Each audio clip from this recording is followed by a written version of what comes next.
Holly rushed around the room, finishing up the cleaning. She wiped dust off the vase, arranged the sofa cushions for a better look. The last time she had put in this much effort was years ago, before her mother-in-law's visit. Hannah, her mother-in-law, was a toxic and perpetually dissatisfied woman, impossible to please. Even hiring 50 maids wouldn't guarantee success in cleaning up to her standards.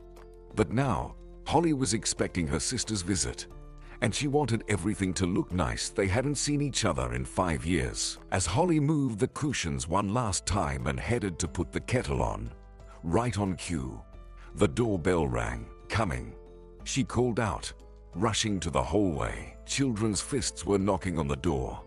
Holly heard Erin scolding her child, and she smiled. She recognized her sister. The door swung open, and Erin embraced her. "Hey, here we are." Her son also hugged his aunt, and they all entered the apartment together. "Let me take a good look at you." Erin pushed Holly back a bit and gazed at her with a radiant look. "Same freckles, and that same cute nose. You haven't changed at all." "Oh, come on." Holly blushed. "You're talking like you haven't seen me in ages. We just chatted on video yesterday." I compared. "It's a whole different thing," Erin replied, looking around. "And your apartment is entirely different. And I'm not talking about the wallpaper." "What? Did you clean for a day straight?" "We always keep it this way," Holly replied, unconvincingly. It sounded so unconvincing that Erin, naturally, didn't believe her. "Oh, sure," she said. "I remember how you loved to mess up when we shared a room. Things scattered everywhere, papers. I was the one doing all the cleaning. You can't fool me." Okay, you caught me." Holly sighed. "I did spend 2 days cleaning. Are you satisfied now? And you're not fooling me, are you?" Erin squinted. "You know, I can sense lies. We grew up together, after all." Holly looked at her sister in surprise. "Erin, I don't get it. First, you didn't believe I clean here every day. Now you are still not happy. What are you hinting at?" Erin didn't have a chance to answer. Her little son, Billy, clattered some cups in the kitchen, and the sisters hurried there. "Looks like we're starting the cleaning over," Erin said. "You went through all this trouble for nothing." "Sorry, Mom," the boy apologized. "Sorry, Aunt Holly." The cup was on the edge of the table. It fell by itself. "Yeah, jumped off the table." Erin smirked. "Okay, sister, bring me a broom. I'll pick up the shards." While they cleaned up, while they brewed tea, Holly completely forgot about the strange conversation. She only remembered it when Billy was watching cartoons. That's when Erin returned to the previous topic. "Tell me, does Todd mistreat you?" she asked Holly. "Does he find fault with everything? Demands perfection like his late mother? Maybe he's just as difficult." "Why would you think that?" Holly wondered. "Todd does grumble sometimes, but who doesn't? And you talk as if our house is a mess.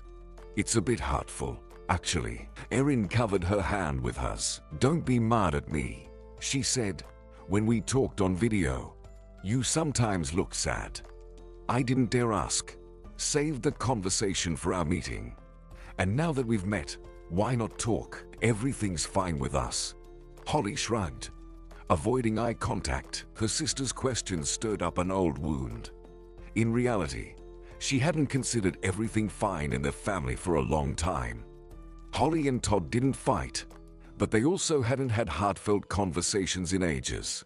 Todd held a high position at work and came home very late. He was so tired that he only had energy to have dinner and sit in front of the TV. Holly tried not to bother him. Romance had disappeared from their lives entirely. She only saw flowers in flower beds and jewelry in store displays. If Todd gave her anything, it was practical items like a steamer or a set of pots. They hadn't had a date in years. The last time they went to a cafe was probably for their 5th wedding anniversary. Moonlit walks were out of the question. Work was Todd's top priority. It was a kind of closed loop. Everything seemed fine, but they lived like neighbors. Holly felt embarrassed to talk about it with her sister. Erin had a happy family, a caring husband, a smart son who studied foreign languages and played soccer from the age of 3. Holly didn't want to appear as the failure next to her sister. The sisters chatted a bit more, reminiscing about the past. They avoided discussing Holly's family life. It was too complicated a subject. It was easier to talk about their youth when everything was simple and clear. When the clock hands approached 7 in the evening, Erin called her son. "Billy, it's time to get ready," she said. "Go put on your jacket." The boy placed his phone on the table and rushed to the hallway. Holly looked at her sister with surprise. "Are you leaving?" she asked. "Where to?" "To a hotel." "Where else?" Erin replied. "We need somewhere to stay overnight with Billy." "Why don't you stay with us?" Holly said. "I've already prepared a room for you, the one we wanted to turn into a nursery. I put fresh sheets. Everything is tidy." "Sorry, but I already rented an apartment, made all the arrangements, paid in advance. It's too late to cancel anything." "But why?" Holly was astonished. "I warned you in advance. Told you 100 times that I'd be happy to have you here." Erin sighed heavily. "Holly, we would love to stay, but honestly, I doubt that your husband and I would get along. You know, I've never liked your Todd." "Well, I know," Holly replied, "though I don't understand why." "You're naive, Holly." Her sister shook her head. "You see everything in rose-colored glasses. Blind to deception. You've been talking in riddles all day." Holly was surprised. "What deception are you talking about? What's going on?" "I hope there's none," Erin sadly replied. "But you still need to take a closer look at your husband. I have a feeling he's not the angel he pretends to be." Holly's sister and her nephew left, and she went back to the kitchen to set the table for her husband's arrival. Todd wasn't too picky about how she managed the household, but he didn't like waiting for dinner. Over the years of marriage, Holly had learned Todd's habits well and tried not to irritate him. The soup was almost boiling when the lock clicked at the front door. Holly hurried to the hallway. "Todd, you are later than usual today. You can't spend your whole life at work." She noticed that her husband wasn't alone and froze in place. With surprise, Holly watched as a tall, dark-haired girl, quite attractive, entered the hallway after Todd. She was taller than Todd. "Hello," Holly said uncertainly. "And who are you?" The girl smirked but didn't say anything. Todd sighed and looked at his wife. "Here, meet her. This is Rebecca." "Rebecca?" Holly asked again. "Is she your new co-worker? I remember you mentioned hiring new people in the department." The brunette beauty smiled even wider, as if Holly's words amused her. "She's not just our new co-worker," Todd said. "Rebecca is my future wife." "Wife? And what does that make me?" Holly exclaimed. Warnings from Erin flashed in her mind. As always, her sister turned out to be absolutely right. She didn't know her husband at all. Although, on the other hand, what was happening now was completely fantastical. Could Holly have imagined something like this? The brunette cast a disdainful look at her. "I, of course, apologize," she said loudly. "But judging by your appearance, you're just a regular cook." Holly indignantly asked her husband. "Todd, are you just going to stay silent? Do you think this kind of insult is okay? Isn't she right?" Her husband asked. "Look at yourself. You don't look like a woman at all. More like a multifunctional blender or a robot vacuum. The cleaning lady in our office is even more attractive." His words struck her like a blow. Todd hadn't complimented her in a long time, but he had never stooped to insults. "And what if I refuse a divorce?" Holly asked. "If I demand a division of property, then what?" In reality, all of these were empty threats. Holly knew well that she wouldn't demand anything from her husband. She didn't need any money. The only thing she needed was Todd's love. Her husband listened to her words coldly and smirked. "Division of property? Are you serious? There's nothing of yours in this apartment. Everything was bought with my money. Even the clothes you're wearing now. I bought them." What can you claim? Get a grip. Rebecca laughed again. Her laughter echoed in Holly's ears for a long time. She couldn't believe that Todd spoke to her in such a tone. After all, in the beginning, when they just started dating, their future looked so cloudless. By the standards of her peers, Holly got married quite late. By that time, she was already 30. Her classmates had already given birth, and some even divorced. She devoted all her time to her boring job at a small company and painting. Since childhood, Holly had been drawn to painting, but it never went beyond a hobby. Painting seemed too unserious to dedicate her life to, especially when her mother, Madison, endlessly lectured her on how to live. Go to law school, her mother would say. Knowing the laws will always come in handy, and you can find some kind of job in our town. At least you won't go hungry, just like she had advised her older daughter. But she didn't listen. Always correct and quiet, Taryn, for the first time in her life, showed defiance and pursued her own path, becoming a geologist. No one expected such a choice from the modest girl. And what will you do after college, may I ask? Madison would inquire. Go on an expedition? Live in a tent and sift through dirty rocks? Or will you go to the mines? Maybe. Erin said, I've always done what you wanted, Mom. Allow me to do things my way at least once. Please, don't argue with me. It was foolish to hope that these pleas would have an effect on her mother. She continued to grumble, wishing her daughter not to be accepted into university. And when Erin did enroll, Madison cried for a long time. Similarly, she reacted to the choices Erin made in her personal life. Sam, a fellow student of the girl, proposed to her before graduation. When Erin's mother found out, she went into hysterics. Marriage to this loser, she shouted. Erin, isn't it enough that you chose a stupid profession? Do you want to ruin your life completely by getting involved with some commoner? Maybe he's a commoner, Mom, but he's a good person. Erin calmly replied, At least I'm 100% sure he won't treat me the way our father treated you. Remind me how you cried at night after his scandals. This phrase was a forbidden move, a real low blow. Their father left the family when Holly was 7 years old and never saw his daughters again. His name became a taboo in the family. They didn't even mention his existence.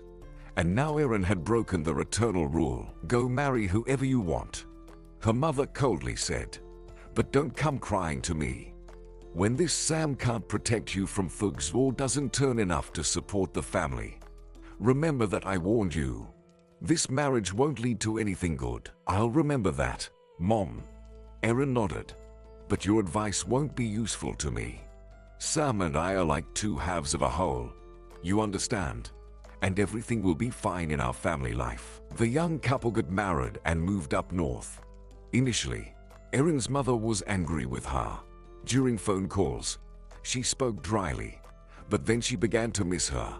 After their conversations, she would cry, blaming Sam for everything. He took Erin away from me, she complained to her younger daughter.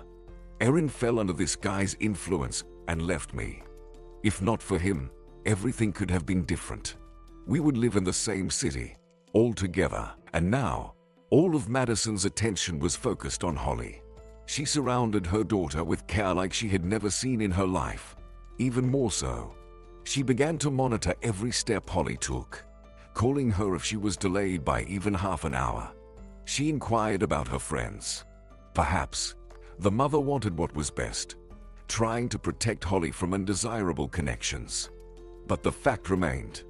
Years passed, and the girl remained alone. Certainly, men tried to court her both in college and at work, but nothing worked out. It's hard to date someone who can't break free from home and constantly responds to her mother's text messages, letting her know where she went. Holly herself didn't understand the reason for her failures. She philosophically thought that it was her fate to remain alone, and the conversations with her mother had done their job. By the age of 30, Holly firmly believed that men were not worthy of her. There were guys around, but they were all wrong. either too frivolous or too dull. That's how she would continue to live if not for the black streak that began in Holly's family. It all started when Madison broke her arm, very foolishly and unexpectedly slipped on a wet porch. And as if that misfortune wasn't enough, their grandmother, on top of everything, started having heart problems. Lauren had been living in the village since birth. She only went to the city for education in her youth. She got married there, raised a daughter. Madison grew up, moved to the city, and after her divorce, began to call her mother to live with her. She needed help with the kids, and she worried about their old woman. But Lauren refused to leave the village. "I grew up here, and here I will die," Lauren replied. "What do I have to do in your city? It's nothing but heat and dust. No, my place is here, in the village." Madison resigned herself to seeing her mother only on weekends and during vacations. She didn't object when Lauren asked for help, but now the situation was simply hopeless. Her own arm was in a cast. Lauren suffered from the heat and didn't leave the house. She was distressed about her household, and it couldn't improve the condition of the elderly woman. Holly came to the rescue. "Let me go to Grandma," she suggested to her mother over breakfast. "I'm on vacation anyway. I'll help Grandma, and I'll take a break from the city." Even with her broken arm, Madison continued to go to work, to the accounting office. Therefore, the daughter's idea aroused great interest in her. Although, for appearances, the woman tried to argue, "What kind of break is there, Holly?" She sighed. "Watering flowers, taking care of the lawn, and that's all the entertainment. You won't help Grandma, and you won't rest. It's better to hire some workers." "What workers, Mom? Are you kidding?" Holly laughed. "We just don't have money for that.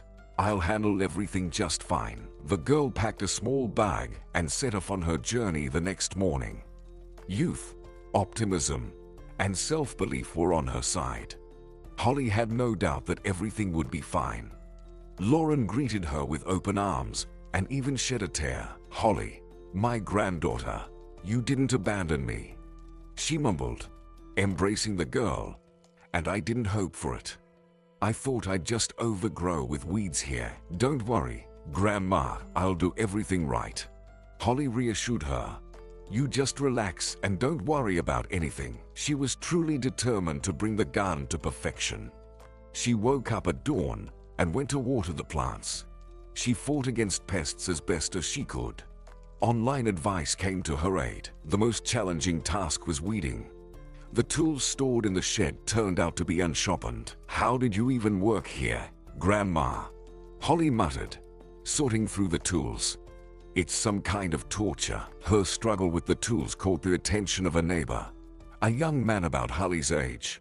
She had seen him before, somehow, through the fence. "What's up, neighbor? Can I help with something?" Holly glanced at him. The guy was handsome and, you could say, a bit cheeky. Light, almost dyed hair, a dandy haircut, and a bare torso, as if he deliberately undressed to show off his muscles. Her mother used to call such guys playboys and ladies' men. Holly took her mother's example. "Everything's fine," she mumbled. The tool got a little unsharpened. "I'll sharpen it." Holly expected their conversation to end there, but the stranger didn't leave her alone. "I can help," he offered. "It's a half-hour job for me. Nothing complicated. I can manage on my own," Holly said slowly and turned away. The guy stepped away from the fence but continued working nearby, keeping an eye on the neighbor. This annoyed Holly immensely. Settling in the shade, she opened her laptop and connected to the internet. There was plenty of information about gardening online and numerous videos on tool sharpening, but all of it seemed confusing to her. After spending an hour online and going through multiple websites, all she achieved was a headache. It seemed easier to hire workers than to figure everything out herself. Some guy passing by their plot stopped near the fence, saw Holly, and smirked stupidly. "Hey, how's it going? Maybe we should get to know each other," he asked. Holly rolled her eyes. All these phrases were so banal, and the guy himself wasn't the hero of her romance at all. His figure, haircut, silly gaze, she had an allergy to guys like him. Back in her college years, she realized that talking to such guys was simply pointless.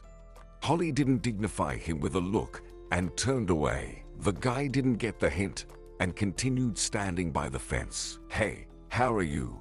he said louder. "Maybe you need help." Holly responded, "I'm fine. I don't need help.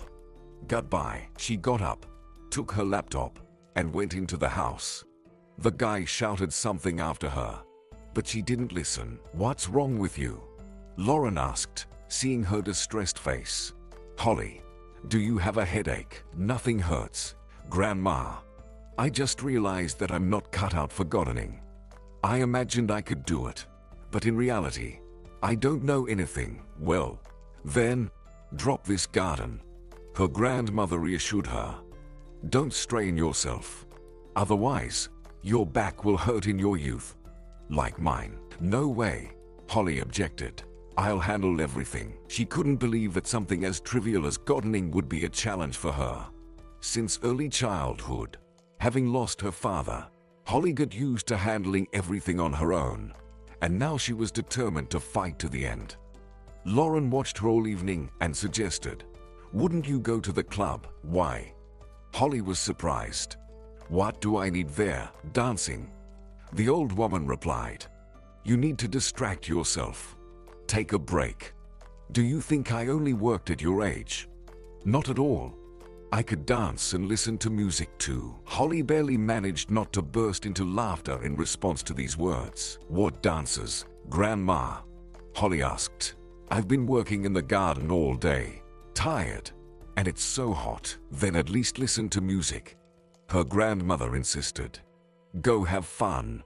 Do me a favor, so I don't seem like a tyrant here." As much as Holly resisted, she had to go. Even the excuse of not having a dress didn't work. "I need something fancy for the club, and I have nothing like that.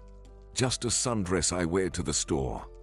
But it's too plain." "That one, red?" Lauren asked. "It's not that simple. I couldn't even dream of such things at your age. Change into it and go. No more arguments." Initially, Holly just wanted to take a stroll down the street. She thought of going to the outskirts of the village to see the sunset. However, walking alone seemed eerie to her. Some houses were abandoned. A dog barked from a backyard. The club was glowing in the darkness, bright.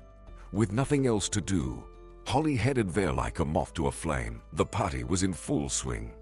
Young people circled around the hall to the sounds of songs from 5 years ago, and the light show was in full swing.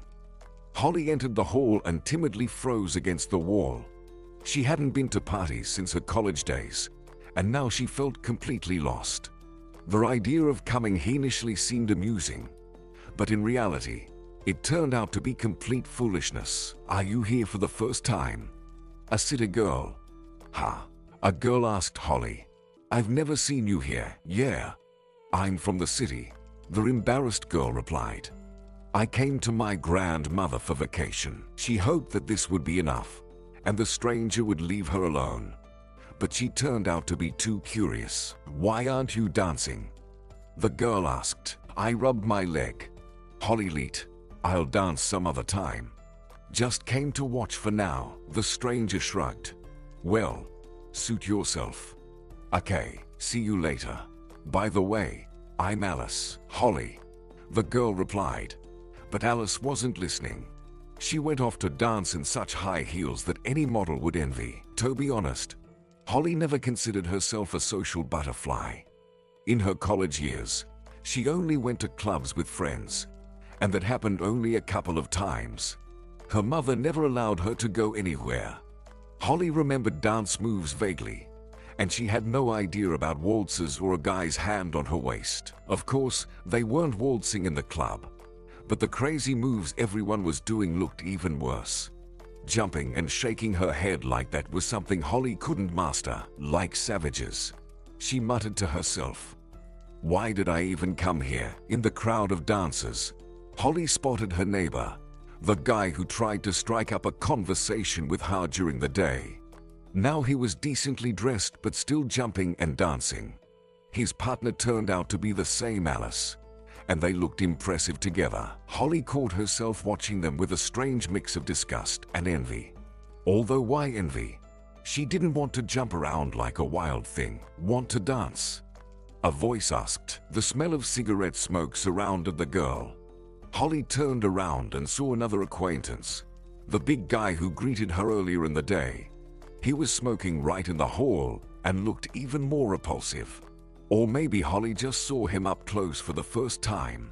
He could work as a bouncer in this club if he wanted to. I don't dance. The girl replied quietly. Too bad. Too bad. The big guy shook his head. Well, maybe we can chat then. We still haven't properly introduced ourselves. I'm Chris. And you, Holly?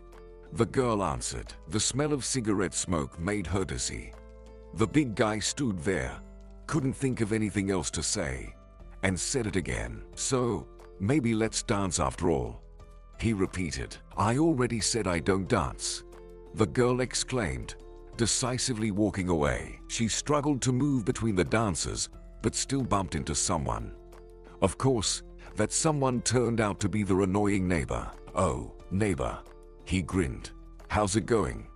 Did you manage to sort out the tools? Alice stared at her curiously. Holly blushed. Her reputation here would be quite a flop city girl who couldn't handle gardening tools. Everything's fine. She mumbled. Excuse me. I need to go. What's up with her? The guy asked his companion in surprise. Why is she acting so strange? Alice shrugged. How should I know? Maybe her leg hurts. She said she rubbed it. Holly made her way to the bar, where she could finally catch her breath. She wanted to get lemonade, but only then realized she hadn't brought her wallet. The day was turning out to be worse than she could imagine. The girl behind the counter watched her for a while, then took pity. Maybe you can take something on credit, she said. You can pay me back tomorrow. I think I saw you at Lauren's garden. I trust her. No, thanks. I'll just go home, Holly said. Her mood hit rock bottom. She felt bored and lonely. There wasn't a single person in the club she could talk to. After wandering around the hall for another 10 minutes, unable to find an activity for herself, Holly headed home. During the time she spent in the club, it had become completely dark outside. The street lights in the village weren't on, and the lights in many windows were long gone. She groped her way home and cursed at everything. On top of it all, she twisted her leg and almost fell. What's wrong? Holly grabbed the fence and almost burst into tears. Problems? A voice asked. Holly almost screamed in fright. From the darkness emerged a huge figure in a white t-shirt. Chris. This human the rock finally caught up with her. Everything's fine, Holly said for the umpteenth time that evening. Don't worry, please. What are you so stubborn about? Let me take a look. The big guy bent down and began examining her leg. Holly's heart pounded hard. It was unclear what the guy saw on her leg, but he nodded. All clear. Sprain, or maybe a fracture.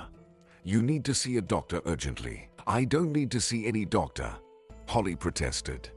Nothing hurts anymore. And anyway, my house is just nearby, about 100 meters from here. I manage. The girl clenched her teeth and tried to take a step. Her leg immediately hurt. Apparently, this showed on her face because Chris smirked. I told you it's a fracture, he said. You definitely need to go to the hospital, and as soon as possible. Let me escort you. No need to escort me anywhere. Holly panicked. I'll go there in the morning. And now I need to go home. Let me go. Ignoring the girl's objections, Chris lifted her off the ground, and Holly screamed, pounding his chest with her fists. Let me go. Let me go. We'll go to the hospital. I'll let you go there, the big guy replied. Her punches were like mosquito bites to him. The hospital is in the opposite direction, the girl exclaimed. She had lived in the village for a short time, but she had already learned a few things. It was hard not to notice the white building with an official sign, conveniently located on the way to the store. But we're not going to the hospital. We're going to the infirmary. Chris smirked. They're open both day and night. Holly was completely bewildered with fear. Her punches had no effect on the big guy, and all she had left in her arsenal was her voice. Help! She shouted. Her voice echoed in the distance. Chris laughed. Scream! Scream! Mrs. Boyle lives nearby. She's been deaf for a long time. And then there's old man Horner. He won't rush into a fight. Too much of a coward. So, our Robin Hoods are done, and Spider-Man hasn't visited us. Holly took a deep breath to scream again when someone said, "Put the girl on her feet." Quickly, the big guy, surprised, looked around. Holly could see her savior. It turned out to be her recent acquaintance, the neighbor. Since their last meeting, he hadn't changed at all. The same shirt, the same tousled hair. The only exception was that he was very, very angry. "What do you want?" Chris asked. "Can't you see?" She twisted her leg. "I'm taking her to the infirmary. I'm helping. Yeah, helping so much that she's screaming for the whole village to hear. I'm telling you, let her go nicely. And if I don't let her go, then what?" Chris inquired. "Then I'll help you," the neighbor replied. Without wasting time on long conversations, he kicked Chris in the knee. He unexpectedly squealed with a thin voice and released the girl. If it weren't for Alice's help, who stood nearby and watched everything with amazement, Holly would have undoubtedly fallen to the ground. As it happened, she miraculously managed to stay on her feet. The pain pierced her ankle again. Holly groaned quietly and grabbed the fence. "What's wrong with you?" Alice asked, frightened. "Did he do something to you? Did Chris hit you?" Holly shook her head. "No. I just twisted my leg. It hurts to work." "I told you she had problems with her leg," the big guy said spitefully. "She needs to go to the hospital. You're the one who'll need it now," Holly's neighbor promised him. "If, of course, you don't disappear from sight right now." Far away, Chris scowled angrily but said nothing. Lights started to turn on in the houses nearby. Voices were heard. Some elderly woman leaned out of the window and shouted, "What are you doing here? Ha! Get out, or I'll call the police." Holly's neighbor waved to her. "Mrs. Boyle, everything's fine. They're all locals. We won't make noise. Don't worry." The old lady squinted and nodded with satisfaction. "Todd, is that you? Well, then, okay, stay. Just don't make any noise." She closed the window and disappeared behind the curtain, and Holly looked at Alice with surprise. The big guy, who everyone had temporarily forgotten about, watched them contemptuously. Then he spat on the ground and walked away. "What about an apology? You'll manage without it," Chris replied without looking back. Alice and her companion exchanged glances and unexpectedly burst into laughter, while Holly looked embarrassed. She regretted being an involuntary witness to this scene, behaved like some wild creature, didn't even introduce herself. "Well, better late than never. My name is Holly," she said. "And you, I assume, are Todd. Right? Nice to meet you. And I didn't even tell you my name." "How did you guess?" "Boyle told you by your name," Holly replied. Alice looked at Todd ironically. "You, my dear, are even dumber than Chris. Or did he steal your common sense?" "I hardly recognize you, Todd." Holly watched them and regretted being the third wheel in this situation. The way Alice pronounced the name Todd with a sigh hinted that the relationship between the young people was much closer than just friendship. And Holly found herself in an awkward position as the third wheel. "Your leg really hurts, doesn't it?" Todd asked, looking at Holly with shining eyes. "Did that guy lie?" The girl shook her head. "Unfortunately, he told the plain truth." In a couple of moments, Holly felt a sense of déjà vu because the guy squatted down and began examining her leg. "Nothing serious, just a little strain," he said. "You probably won't make it on your own." It wasn't a question, but a statement. Nevertheless, Holly weakly protested. I'll manage. Of course, I'll manage myself. Todd mimicked her. Finish already with that phrase. Your speech is becoming a bit monotonous. The girl did not expect what happened next. Following the example of the big guy, Todd picked her up and carried her. I can handle it. Holly wanted to shout, but she bit her tongue in time. Uttering that phrase had just been forbidden. With nothing else coming to her mind, she awkwardly fell silent, and Alice fussed around them. Just don't trip, she said to Todd anxiously. The road here's just terrible. She seemed endlessly in love, and Holly felt envy again. She could only dream of something like that. The way to her grandmother's house seemed endless. Holly was very embarrassed by the situation she found herself in. Todd's endless smiles, Alice's laughter. She, the perpetually lonely girl, seemed superfluous here. And she was very relieved when her new acquaintances finally reached the house. Look, it's not locked, Todd remarked. Probably. Grandma is waiting for me, Holly replied. I should tell her to lock the gate in the evenings. There are such types roaming around here. You mean Chris? Todd was surprised.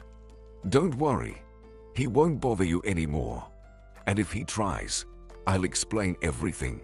It seems too many years have passed in school, and he managed to forget my lessons. Did you study together? Holly asked, surprised. Yeah, in this very village, Todd confirmed. He was an idiot even back then. Fortunately, our paths diverged. I moved to the city, and Chris stayed here. Seems like he drives a tractor now. Who gave it to him? Alice smirked. He works on a pig farm. Loser. Lauren was amazed to meet this company on her doorstep. Holly, what happened to you? The elderly woman gasped. Did you twist your leg at the dance? Holly blushed. If only Grandma knew how things really were. She hadn't set foot on the dance floor the whole evening at the club. Exactly there, Alice confirmed. Your granddaughter danced so well. The whole hall froze to watch. Holly blushed. Alice looked too pleased, and it was unclear if she was joking or mocking. However, Holly didn't argue. She couldn't tell Grandma about the hooligan. She'd definitely feel unwell then. Sit her down here, the woman ordered, pointing to the chair. Todd gently lowered Holly, like a princess. His careful movements made her heart flutter. Would you like some tea? I also have pie. Stay. Thank you very much, but we're in a hurry, Alice replied. Maybe another time. Okay. Her previous friendliness was gone. She impatiently tapped her foot and looked at Todd. Yeah, we'll go, the guy replied. Have a good evening. Get well soon. He winked at Holly. The couple walked away, leaving Holly alone with her grandmother. She looked at her granddaughter. Did you have a good evening? You did dance, right? Yes, Grandma, Holly sighed. And everyone was looking at me. I'll never forget that day. She couldn't sleep for a long time that night. She tossed and turned, recalling the events of the evening. How the big guy attached himself to her, and how Todd came to her rescue. She tried not to think about Alice. Thinking about her was unpleasant for some reason. The next day, Holly's leg still hurt, and she couldn't work in the garden. However, the unsharpened tools still awaited her in the barn. So, Holly settled under the tree again. She took her laptop, the sharpening stone, a hoe, and tried to figure out what to do with them. How's your leg? Todd asked from behind the fence. Still hurting. Holly looked up and smiled. Even more today than yesterday, but bearable. Oh, by the way, I forgot to thank you yesterday. Thanks for helping there on the road. Always welcome, Todd replied. And don't worry about the leg. It'll pass. I used to do track and field in school. This happened to me a lot. Holly fell silent, not knowing what else to say. If at night, thousands of phrases came to her mind that needed to be said. Now a complete stupor set in. The girl looked at Todd, blinking her eyes, cursing herself for being slow-witted. Did you figure out the tools? Todd asked. Not yet, Holly replied. But I'll figure it out soon. Don't worry, please. Todd wasn't listening anymore. He easily jumped over the fence and approached the girl. How did you work with these? He asked, running his hand along the blade. The tools are sharpened. I didn't even have a chance to work with them. I'll sharpen them, and then I'll deal with the weeds. Let me help. Todd reached for the stone. Come on. It's a 15-minute task for me, and you've been at it for 2 days. Holly handed the stone to the guy and watched him. On that day, Todd was shirtless again, and his muscles bulged like a boxer's. Alice caught them in the midst of this activity. She froze by the fence and disapprovingly asked, "What are you doing here?" "We're sharpening tools," Todd answered her. "There's no decent equipment on this plot. Can you imagine? What a disaster," the girl said coldly. Holly became very uncomfortable, much more than the previous evening when Todd pressed her to his chest. "I can finish it myself," she said. "There's just a bit left. 5 minutes of work," Todd confirmed. "It'll be done soon. Don't worry." Feeling Alice's gaze on her, Holly wanted to disappear into the ground. She hadn't done anything wrong, but somehow she felt guilty. How was that possible? Done. Todd took the last shovel to the barn. "Shall we go to the club tonight?" Alice asked in a strange tone. "Or have you changed your mind?" "Of course, we'll go, as always." Todd nodded. The girl continued to stare at him, and he asked, "Do I have to swear to you?" Alice nodded, turned around, and left. Todd looked at her in surprise. "What's gotten into her?" he muttered. Holly stayed silent. She knew perfectly well what was happening with Alice, but she wouldn't agree to talk about it for anything. Todd said goodbye to her and left. Holly sat for a while and stared straight ahead. She felt heavy in her soul. The day turned out to be very hot, and the girl sat in the shade, doing nothing. The gloomiest thoughts came to her mind, and Holly tried to drive them away as best she could. Closer to noon, Lauren called her into the house. "Holly, I'm asking you, slice some cucumbers, please. I made a salad, and there's a bit left. Can you handle it?" "Of course," Holly smiled. "Grandma, do you really think I still haven't learned to hold a knife?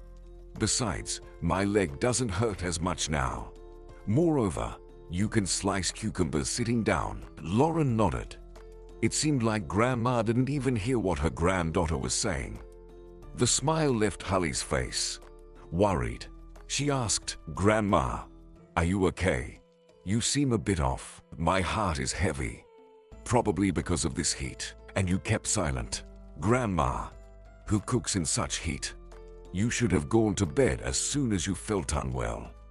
Why are you acting like a child?" "I'll lie down for a bit, and it'll pass," Lauren replied. "Don't worry about me.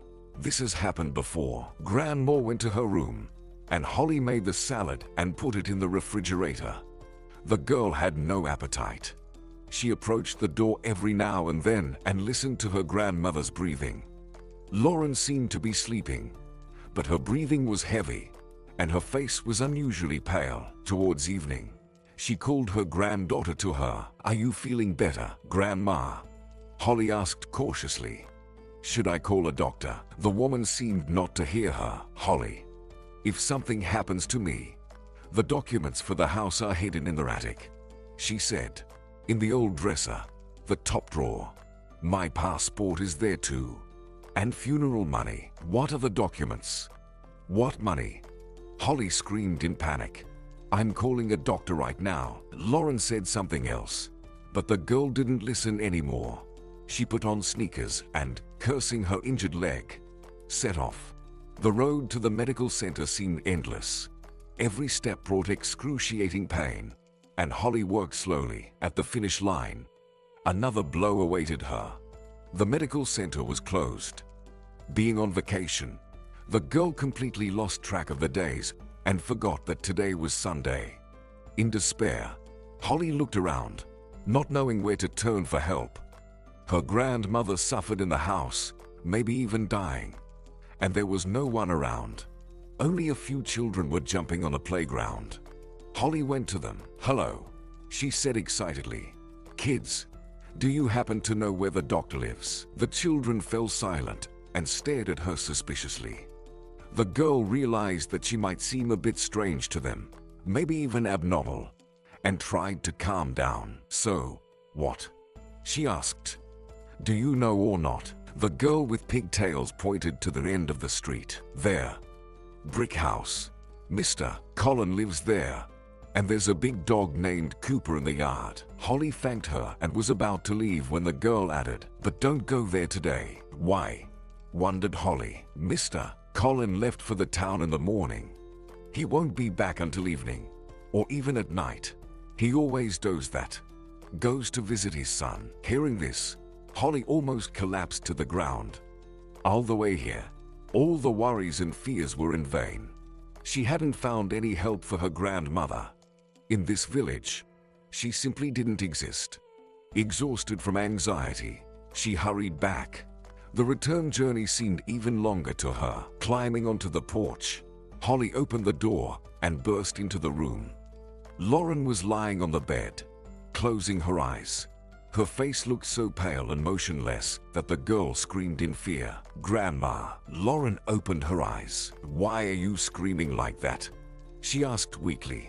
I'm here. Everything is fine. And how is your heart? Holly asked anxiously. It hurts, but it's for the best. The woman said with a sad smile. It means I still have a heart. It would be worse if I felt nothing. You're making jokes. The girl frowned.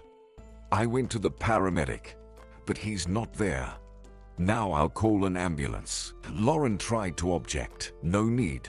I'll feel better soon. Why bother people for nothing? Nothing in vain. Holly replied. Just be quiet for a moment. I'll call the hospital now. But this task turned out to be as impossible as finding the paramedic. There was some interference on the phone.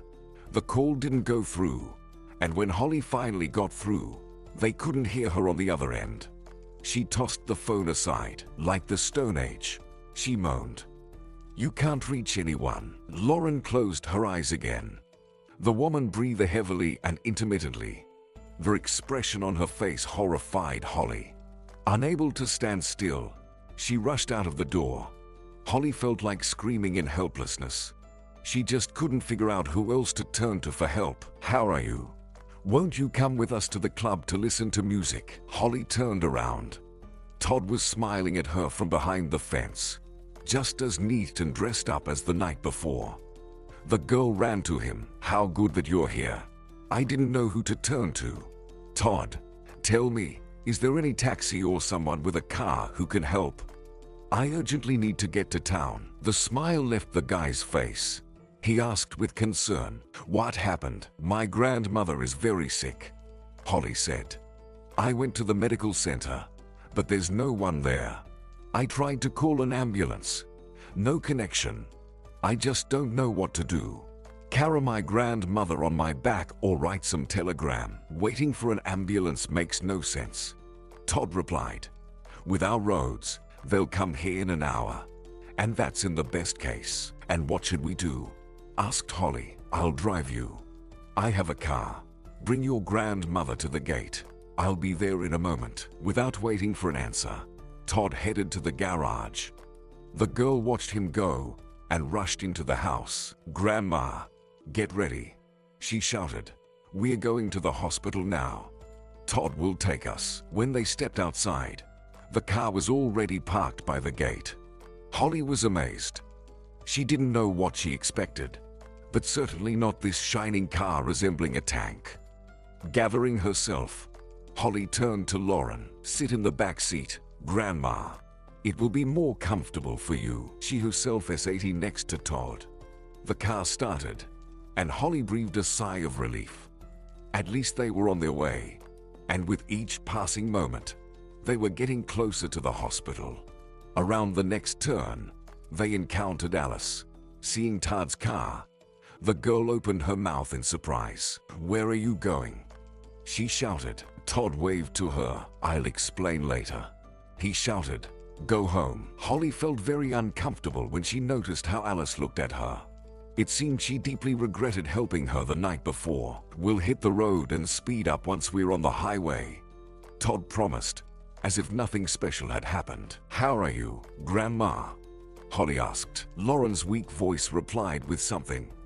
All thoughts about their angered Alice immediately flew out of Holly's mind. All of that became irrelevant.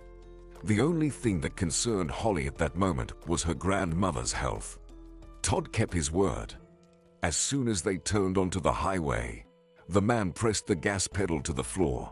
Holly squeaked in fear and clutched the seat. "Is this really safe?" she asked. "Maybe we should drive a bit slower." "Don't worry, everything will be fine," Todd reassured the girl. "I have a lot of experience. In high school, Chris and I used to race around here in his car." These words didn't reassure Holly too much, but she didn't argue. For Lauren's sake, the girl was ready to walk to town. They reached the hospital in half an hour. Holly rushed to the registration desk first, but due to nervousness, she couldn't find the words.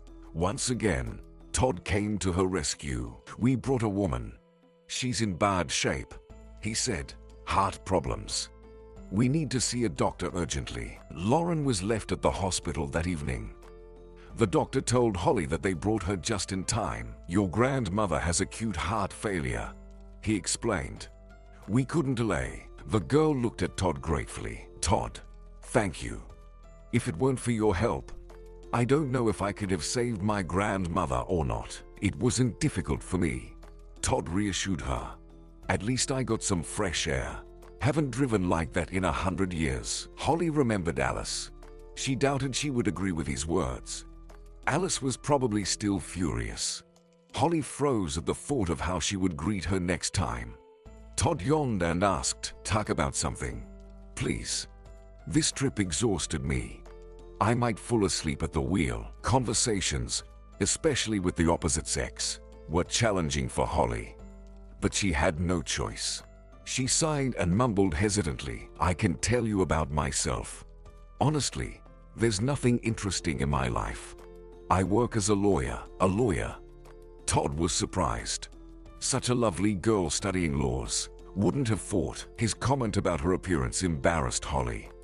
No one had ever told her she was lovely. "What do you think I should do?" she asked. "I don't even know. Maybe something like arranging bouquets or painting pictures. In short, doing something beautiful." "What do you do?" Holly asked, trying to hide her embarrassment. "I'm a sales specialist," Todd said. "Endless reports, plans. Just on vacation now, taking a break from all of that. Life in the village somehow feels simpler, more genuine. You know." "What were you passionate about in your youth?" Holly asked, just to avoid talking about herself. "You mentioned something about athletics." "Passionate," Todd repeated thoughtfully. "Well, a bit of everything. Did boxing. Was on the swimming team for a while. Went on hikes. Can't remember everything." Holly listened to Todd, and a sense of inadequacy overwhelmed her. He was passionate about so many things, could talk about a lot. And she, there was simply nothing to mention. "As soon as I get back to the city, I'll start painting again," she promised herself. No more excuses about not having time and not having talent. "I'm probably duller than a village old lady." The road back to the village passed unnoticed. Holly hadn't had a chance to look around, and the car stopped near her house. "So, tomorrow back to the hospital?" Todd asked. "Will you go visit your grandmother?" "Yes, I'll get up early and go," Holly said. "The first bus seems to leave at 6 in the morning. Visitors aren't accepted in the hospital at that time. I'll pick you up at 8. "No need, really," Holly said. "You've already helped enough. I can manage from there." "With what did he help you?" Alice asked. "And where are you going tomorrow morning?" Holly flinched and looked at her. Alice stood near the gate, burning with anger. "We went to the hospital," Holly muttered, but no one heard her. "You promised first that we would go to the club, and then you went to the city with her," Alice shouted. "I dressed up for you like an idiot. Was looking forward to this evening. Put on makeup. We went to the hospital." Todd raised his voice. Didn't my mother tell you? I won't believe for a second that you didn't go to her. It's not like you to the hospital. Was she being treated there? Alice asked, nodding at Holly. Interesting. For what? I thought you were a normal guy, but you're just like Chris.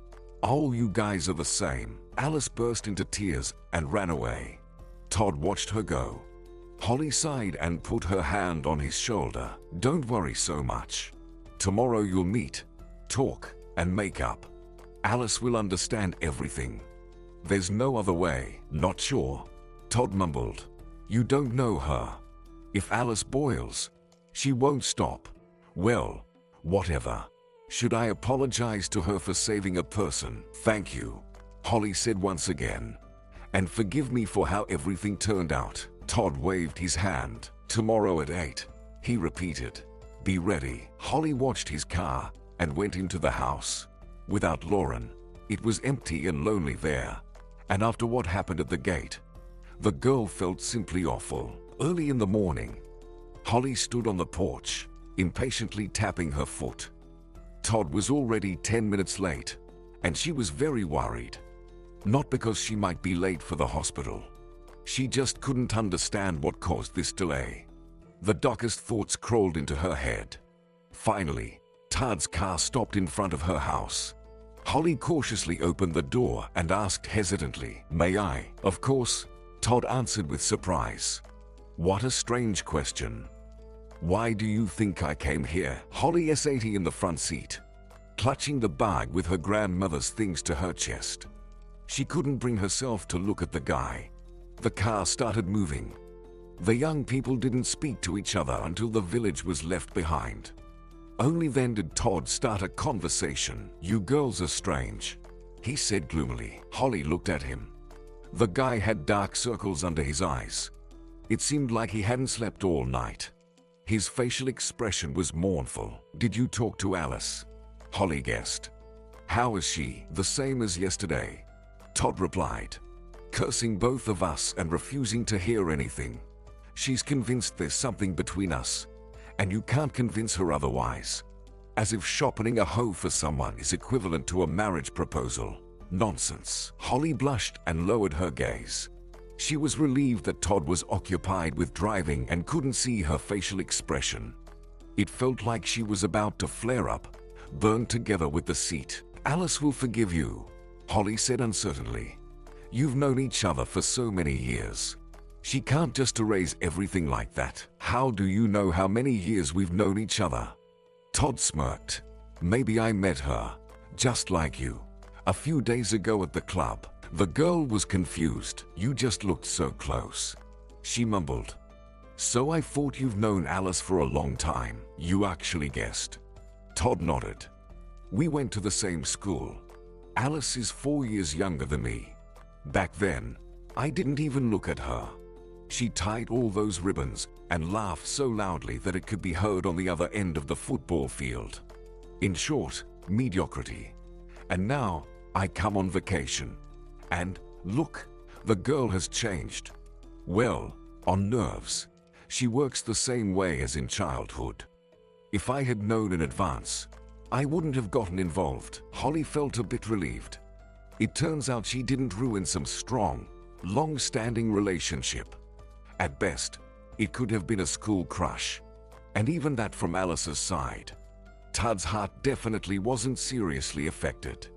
Holly thought about it and immediately scolded herself. In any case, was it right to interfere in someone else's relationship? On the other hand, Holly hadn't done anything wrong.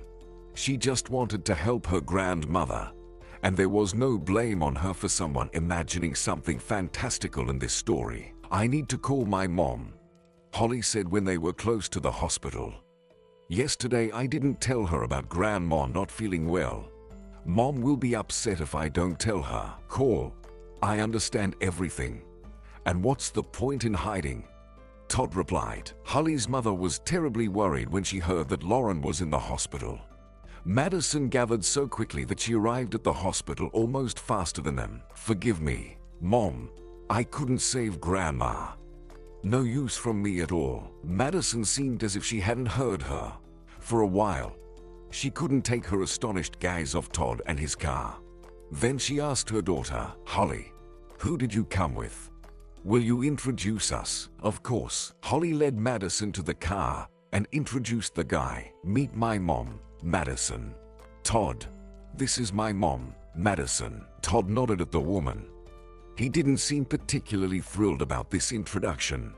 Madison, on the other hand, smiled. Nice to meet you, she said. A neighbor, huh? I hardly know anyone in the village except for my mother. Maybe a couple of classmates from back in the day. And that's about it. Now I've met you. What decent people we have around here. For some reason, Holly felt embarrassed and nudged her mother towards the door. Let's go to Grandma, Mom. That's why we're here. We need to check with the doctors about how she's doing. Smiling, Madison headed to the hospital. As soon as they entered the lobby, she whispered, How did you meet him, Holly? Didn't expect that from you. A guy like him with a car like that must cost a fortune. Mom, Todd has a girlfriend. Holly stopped her. So don't fantasize. There's nothing between us. Oh, her mother said disappointedly. Too bad. I thought you got yourself a lucky catch. I think when Aaron got a lucky catch, you were furious. The girl replied. Madison retorted, You call that loser Sam a lucky catch? That man was the worst thing that could happen in your sister's life. A real disaster. They found Lauren's attending physician and inquired about her condition. She was feeling much better that day, and they were allowed to visit her. Holly burst into the room and rushed to the bed. Hello, Grandma. How are you? Is your heart not hurting anymore? Lauren's face lit up at the sight of her granddaughter. Holly, my girl, she murmured, hugging her. My savior. It doesn't hurt, dear. Thanks to you and Todd. Tell him thank you from me. Okay, Todd. Her mother raised a concern. But he's waiting in the parking lot. What does this guy have to do with it? Tell me everything in detail. When Holly told her the whole story, omitting Alice's part, her mother was delighted. Sweetie, he really likes you, she whispered in her ear. Believe me, men don't just help like that. Come on, Mom. The girl waved her off. I already said Todd and I are just friends. Silly girl. It depends on you, whether you are friends or something more. Holly, you're like a little kid sometimes. 30 years on this earth, and you still don't know life. This topic was unpleasant for Holly, and she changed the subject, asking her grandmother about what needed to be done in the garden. She conveyed greetings from a neighbor. When they said goodbye to Lauren and headed downstairs, her mother grabbed Holly by the elbow and asked, I hope you're coming back to the village now. Not to our home. Yes, Holly replied. You heard Grandma ask me to water the flowers. Most importantly, don't let Todd slip away. We can't afford that. On the porch, Madison waved to the guy. Fortunately, Todd didn't notice. He was busy typing something on his phone. Holly herself didn't understand why she liked Todd. Was it because of his kind nature or simply because she hadn't met anyone better? Thanks for waiting, she said, getting back into the car. We can head to the village. How's Lauren? Todd asked. I don't know, but she's better than yesterday. The girl sighed. After all, we saved her, you and I. So, shall we celebrate somehow? Todd suggested. Go to a cafe, order something sweet. I heard it lifts the mood. Holly couldn't find words to respond. She really wanted to agree, but decency didn't allow it. Taking him away from Alice and occupying her place in the cafe. How would people view that? Silence means consent. Todd nodded. So, we're going. This is just a stroll, Holly told herself mentally. Not a date. Just a friendly lunch at a cafe. I'm not doing anything wrong. Convinced in this way, Holly relaxed a bit and gradually started a conversation. You know, Todd, I'm actually an artist, and I'd like to paint your portrait, she said. May I? Why? Todd wondered. Am I some kind of celebrity? You helped me at a moment when no one else was around, and that means a lot. And where will this portrait end up? Todd asked. How much will it fetch at an auction? Holly shrugged. I have no idea. I'll give it to you as a memento of our meeting. So, are you okay with that? Probably. Yes, Todd replied. As long as you don't make me sit for hours pretending to have a philosophical gaze. I'll give this portrait to my mom. Let her enjoy it. She always complains that she sees me too rarely. My portrait will always be there, right above the stove in the kitchen. I'll annoy her with my presence even more. Holly nodded with a smile. Todd grinned. I guessed right when I said you should do something artistic. So, you're not a lawyer, after all, but an artist. Only in my free time, Holly said. And free time is a rare commodity at our firm. We're in a constant state of force majeure. The girl couldn't remember the last time she talked so much. Generally, she was reserved, and only Erin could draw her into a candid conversation. Now, Holly couldn't stop herself. She recalled a bunch of amusing stories from her life that she had completely forgotten. Todd wasn't laughing at her, but with her. Holly felt like she had never been happier. They returned home in the evening, but even then, it seemed to her that she hadn't told Todd everything. She wanted to chat with him until the morning, revealing her entire life, just to continue seeing his smile. However, upon seeing her grandmother's house, domestic duties overwhelmed Holly. Flowers, she exclaimed. I promised Grandma to water the plants. Sorry, Todd, I need to run. What flowers? The guy wondered. It's dark outside. Your garden can wait until tomorrow. Holly shook her head. No, I promised. It's okay. I'll handle it quickly. Todd sighed and got out of the car. Fine, I'll help you. Let's consider it a night workout. A substitute for the gym.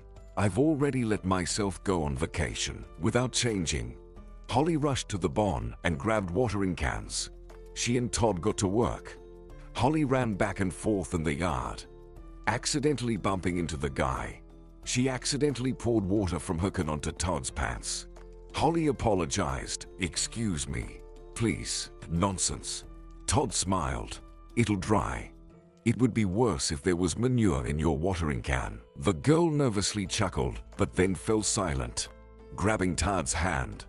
He looked at her in surprise. What's wrong? Do you hear it? Holly whispered. There, in the bushes. They froze. The bushes swayed slightly in the wind, but there was no noticeable movement among them. What's there? Todd asked. Seems like someone is there. Holly whispered.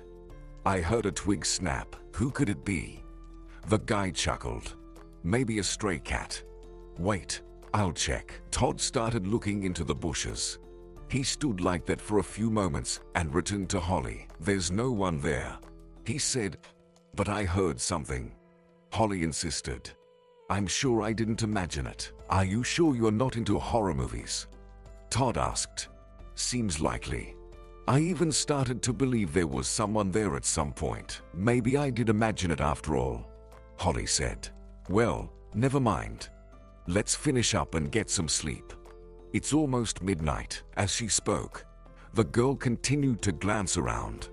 She wasn't at all sure that the suspicious sounds were just her imagination. Holly absolutely heard someone break a twig in the bushes, and a small stray cat couldn't have caused that.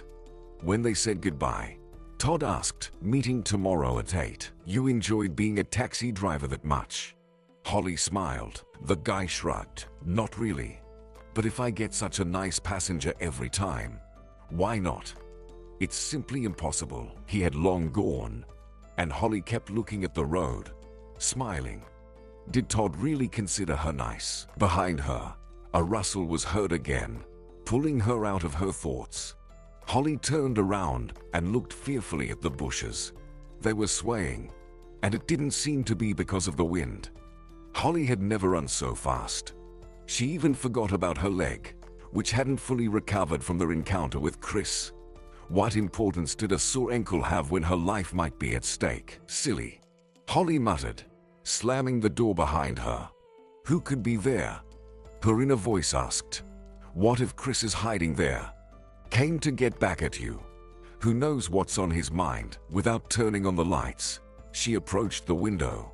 From here, the yard looked completely dark. It was impossible to see anything. Then the light came on in the neighbor's house.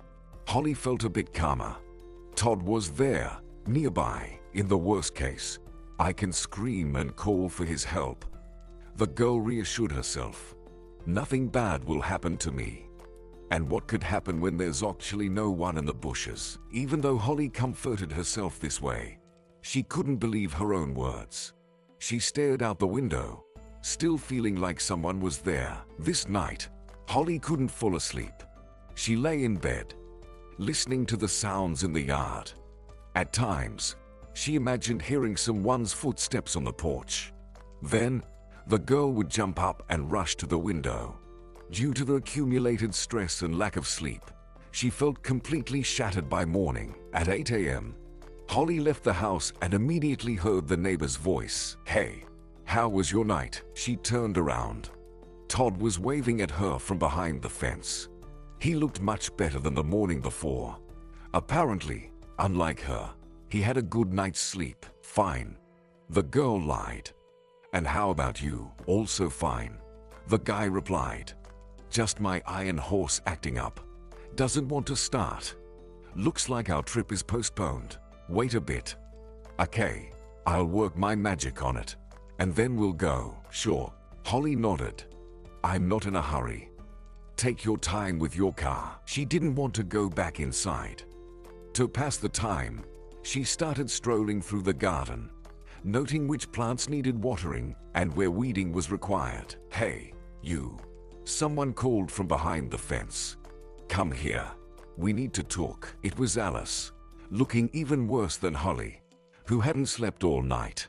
Holly approached the gate cautiously. She didn't know what to expect from this visitor and felt some guilt, as if she had genuinely stolen someone else's guy, although such thoughts never crossed her mind. "Good morning," Holly mumbled, although this greeting probably sounded sarcastic. Could it be called good? Alice didn't pay attention to her words. "Waiting for my Todd again?" she asked, planning to keep chasing him. "I'm not chasing him," Holly replied. "Todd offered to give me a ride to the city, and, of course, you agreed." Alice smirked. "When I first saw you, I thought you were just an ordinary little lamb. Nothing special. Turns out you're a heart thief. Pretended to be innocent, gained trust, and stole my guy." "But I didn't want to steal anything," Holly exclaimed. Alice nodded, "And rightly so. Because I won't give Todd to you. Understood?" "Gray mouse." Alice turned around and proudly walked away. Watching her straight back and her sunlit hair, Holly indeed felt like a complete nobody. Todd was still fussing around his car. Holly could see his back if she approached the fence. Suddenly, her own behavior seemed ugly, vile, and disgusting to her. It seemed like she was acting like those girls her mother always mocked. Bold, immoral individuals heading to resorts in the hope of finding trouble. The only difference was that Holly went not to a Palm Beach, but to an ordinary village. Holly couldn't stand still and wait for Todd any longer. Alice was right. It was time to put an end to this. She closed the gate and headed to the bus stop. Despite easily catching the bus, she walked quickly, as if afraid of being pursued. In a sense, that's what it felt like. She couldn't escape. After 20 minutes, Todd caught up with her at the bus stop. "And what do you call this?" he asked. "I'm calling her from behind the fence, and she's on the highway. I almost broke down your door, thinking you might be lying there unconscious." From his hotful gaze, Holly felt ashamed. "Sorry for not warning you," she said. "I decided not to bother you. How long can I take advantage of your kindness? I don't want your entire vacation to be spent on me." "And couldn't you have warned me?" Todd asked. "Decent people at least give a heads up so they aren't searched for." "Sorry," said Holly. No other words came to her mind. Todd looked at her attentively. "What happened? I can see you didn't just go to the bus stop for no reason. Explain to me." What's going on? Holly remained silent. Alice came, didn't she? How do you know? The girl wondered, expected something like that from her. That's Alice. Yeah, she did come to see me. Holly confessed. We talked a bit. And what did she say? Was she rude to you? Knowing Alice, you can expect anything from her. No, she wasn't rude. Holly exclaimed. It's just, you know, Todd, I realize that you and I can't communicate. It hurts Alice. And, in general, hurt Alice. The guy laughed. That's hilarious. First of all, we had nothing serious with her. Just went to the club in the evenings. No marriage proposals. You can believe me. And Alice has such hurt every month. And it's always something different. Once she was dating Kelvin the mechanic. Then Harry from the farm. Once, imagine this, she even went on a date with Chris. And after all that, you say we caused her some kind of pain. Holly shrugged. I don't know.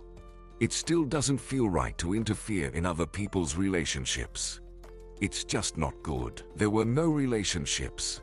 The guy replied. And there never were. Let's end it here. So, are you getting in the car or not? Are we going? Holly looked at the approaching bus. Then she shifted her gaze to Todd's car, sighed heavily, and nodded. We're going. Settling into the car, Holly thought to herself that Todd hadn't said anything about whether there was any relationship between them or not. If you thought about it, he should have laughed at the idea that Alice suspected anything at all. But there was none of that. It seemed he genuinely believed that things between him and Holly were not that simple. On that day, the girl limited herself to visiting the hospital. Todd hinted that they could go somewhere else. Take a walk. Talk. But Holly gently declined. The garden needs attention, she said. Imagine, Grandma comes back from the hospital, and everything in the garden has withered. We might have to call an ambulance again. Grandma's plants are sacred. I understand. Todd sighed. I promised my mom to help her in the greenhouse too. Okay, we'll postpone the fun until tomorrow.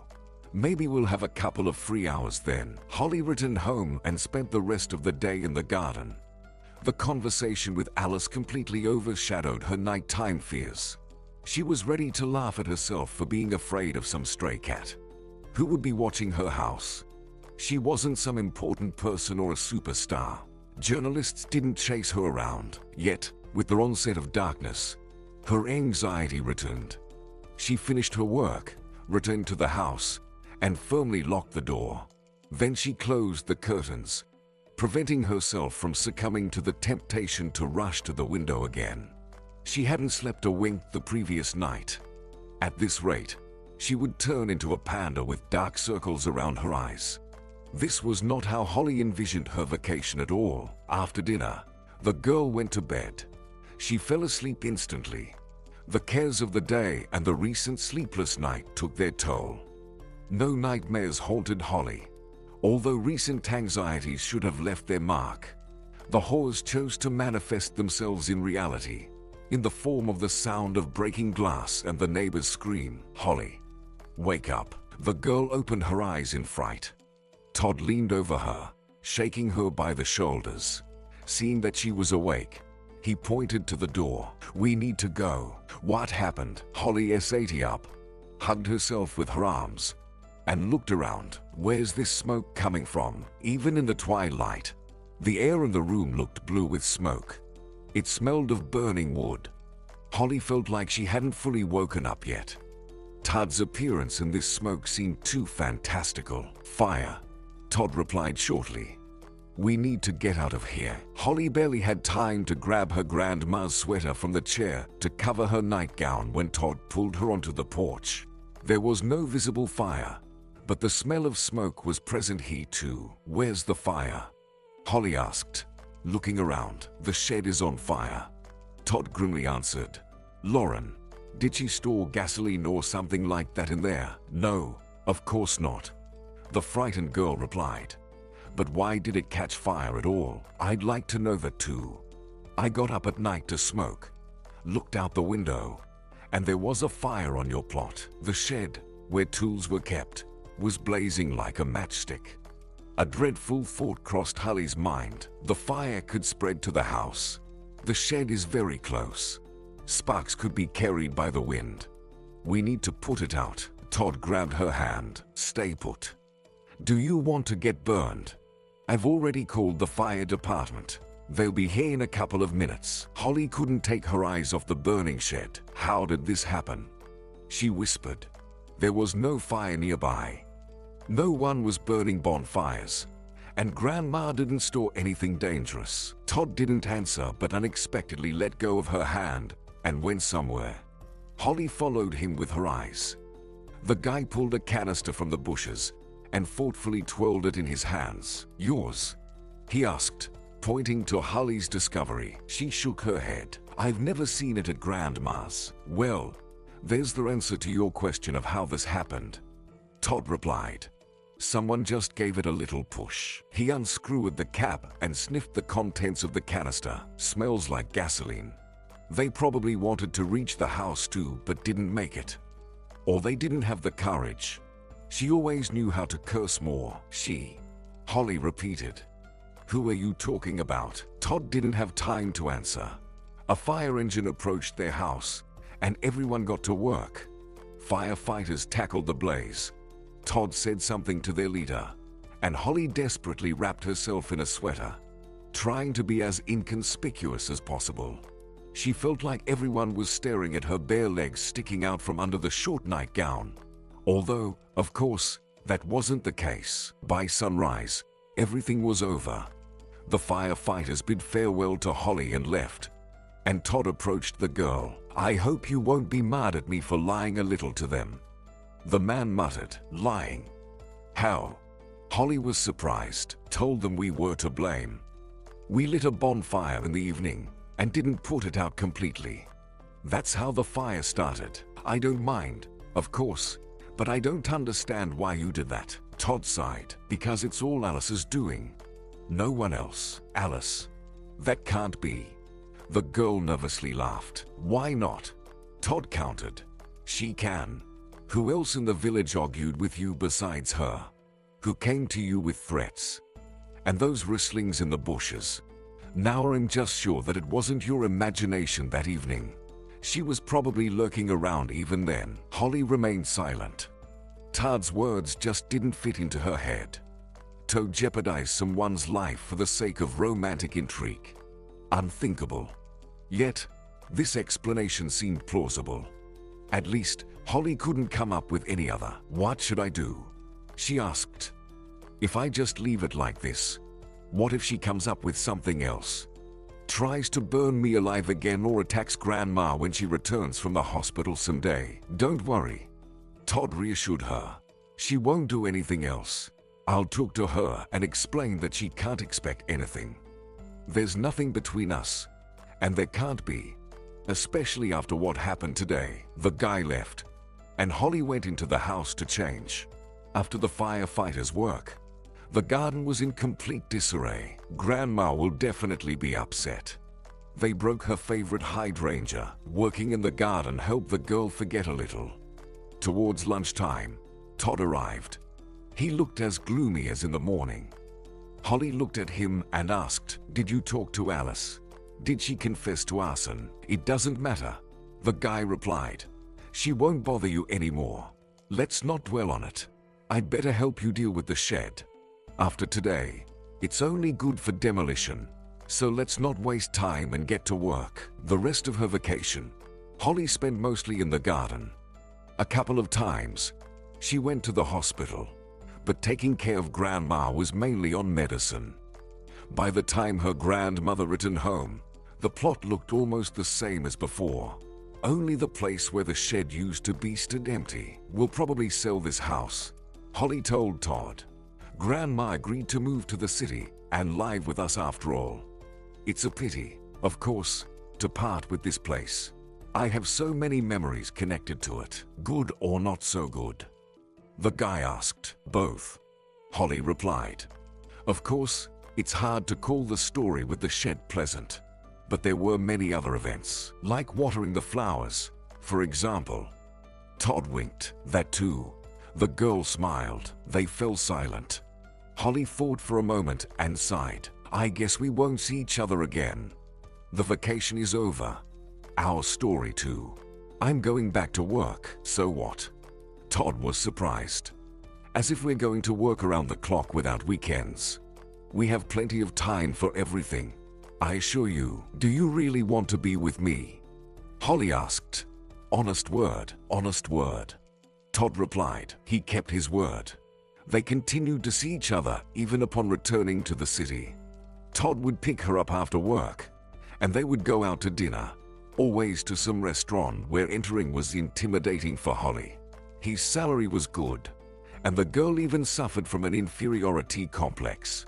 It seemed almost indecent to her that she couldn't pay for dinner herself. When Holly dared to share her thoughts with Todd, he laughed. It's customary for the man to pay on dates. Didn't you know that? And besides, it's against having women work. I understand times are different now, but men should fight for their place in the sun. A wife's job is to take care of the family hearth, provide comfort and peace at home. Am I right? What do you think? He asked the waitress. She nodded and smiled. It didn't convince Holly too much. She understood that waiters were unlikely to engage in arguments with their customers. Any whim for your money. Todd and Holly got married in October, right in the midst of autumn. All their relatives gathered at the wedding celebration. Erin came with her husband, and her mother started casting stern looks at their unsuitable son-in-law again. Erin paid no attention to them. She was busy with her younger sister. How are you? Happy? She asked Holly. Judging by your eyes. Yes, but I want to hear it from you personally. I don't even know what I feel right now. Holly admitted. Seems like I'm happy, but it feels like all of this is happening to someone else. Some excitement, even distrust. Like I've entered a fairy tale. A fairy tale? Huh? Erin muttered, looking at her husband. Does that mean he's the prince? Todd walked around the hall, talking to guests, mostly with his colleagues and business partners. He called it maintaining necessary connections. In a formal suit, with carefully groomed hair, Todd looked especially impressive. Holly suddenly remembered Alice. If not for that vacation in the village, Alice could be in her place now. Sly guy, Erin observed, watching Todd. Now I understand why he made it big. It couldn't have been otherwise. How did you catch him? I wonder. I don't know myself, Holly admitted. I still can't wrap my head around how I became his wife. The music played in the hall. The lights were dimmed halfway, and Todd got lost in the crowd. Erin soon got up from her seat. I'll go touch up my makeup, she informed her sister. Tired of sitting in one place. I can't dance. Don't like big feasts. Came here only for you. I hope you appreciate that. Of course, I'll appreciate it. Erin, Holly smiled. Go, save your husband. Even from here, I can see that our mother is talking Sam's ear off, probably trying to find out how much he earns. You're right. Erin nodded. I'll go rescue him. Compared to your fiancé, my Sam looks modest. I need to save him.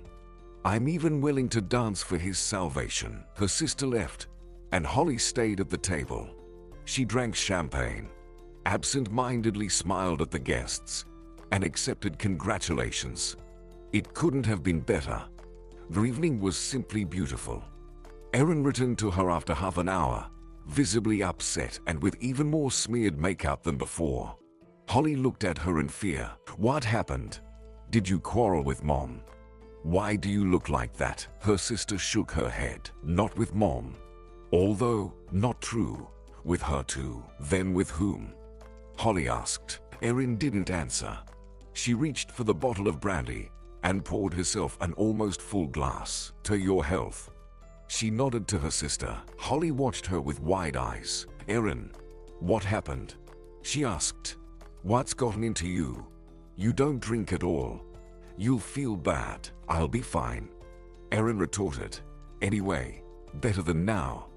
It can't get any worse. She took a huge sip and coughed. Holly handed her a slice of lemon. Try this. It might help. Holly watched her with concern. Well, how is it? I'll survive. Erin responded. You know, Sam and I will probably head home. I'm not feeling well. I told you not to drink. Holly said. I'll keep that in mind. Erin nodded.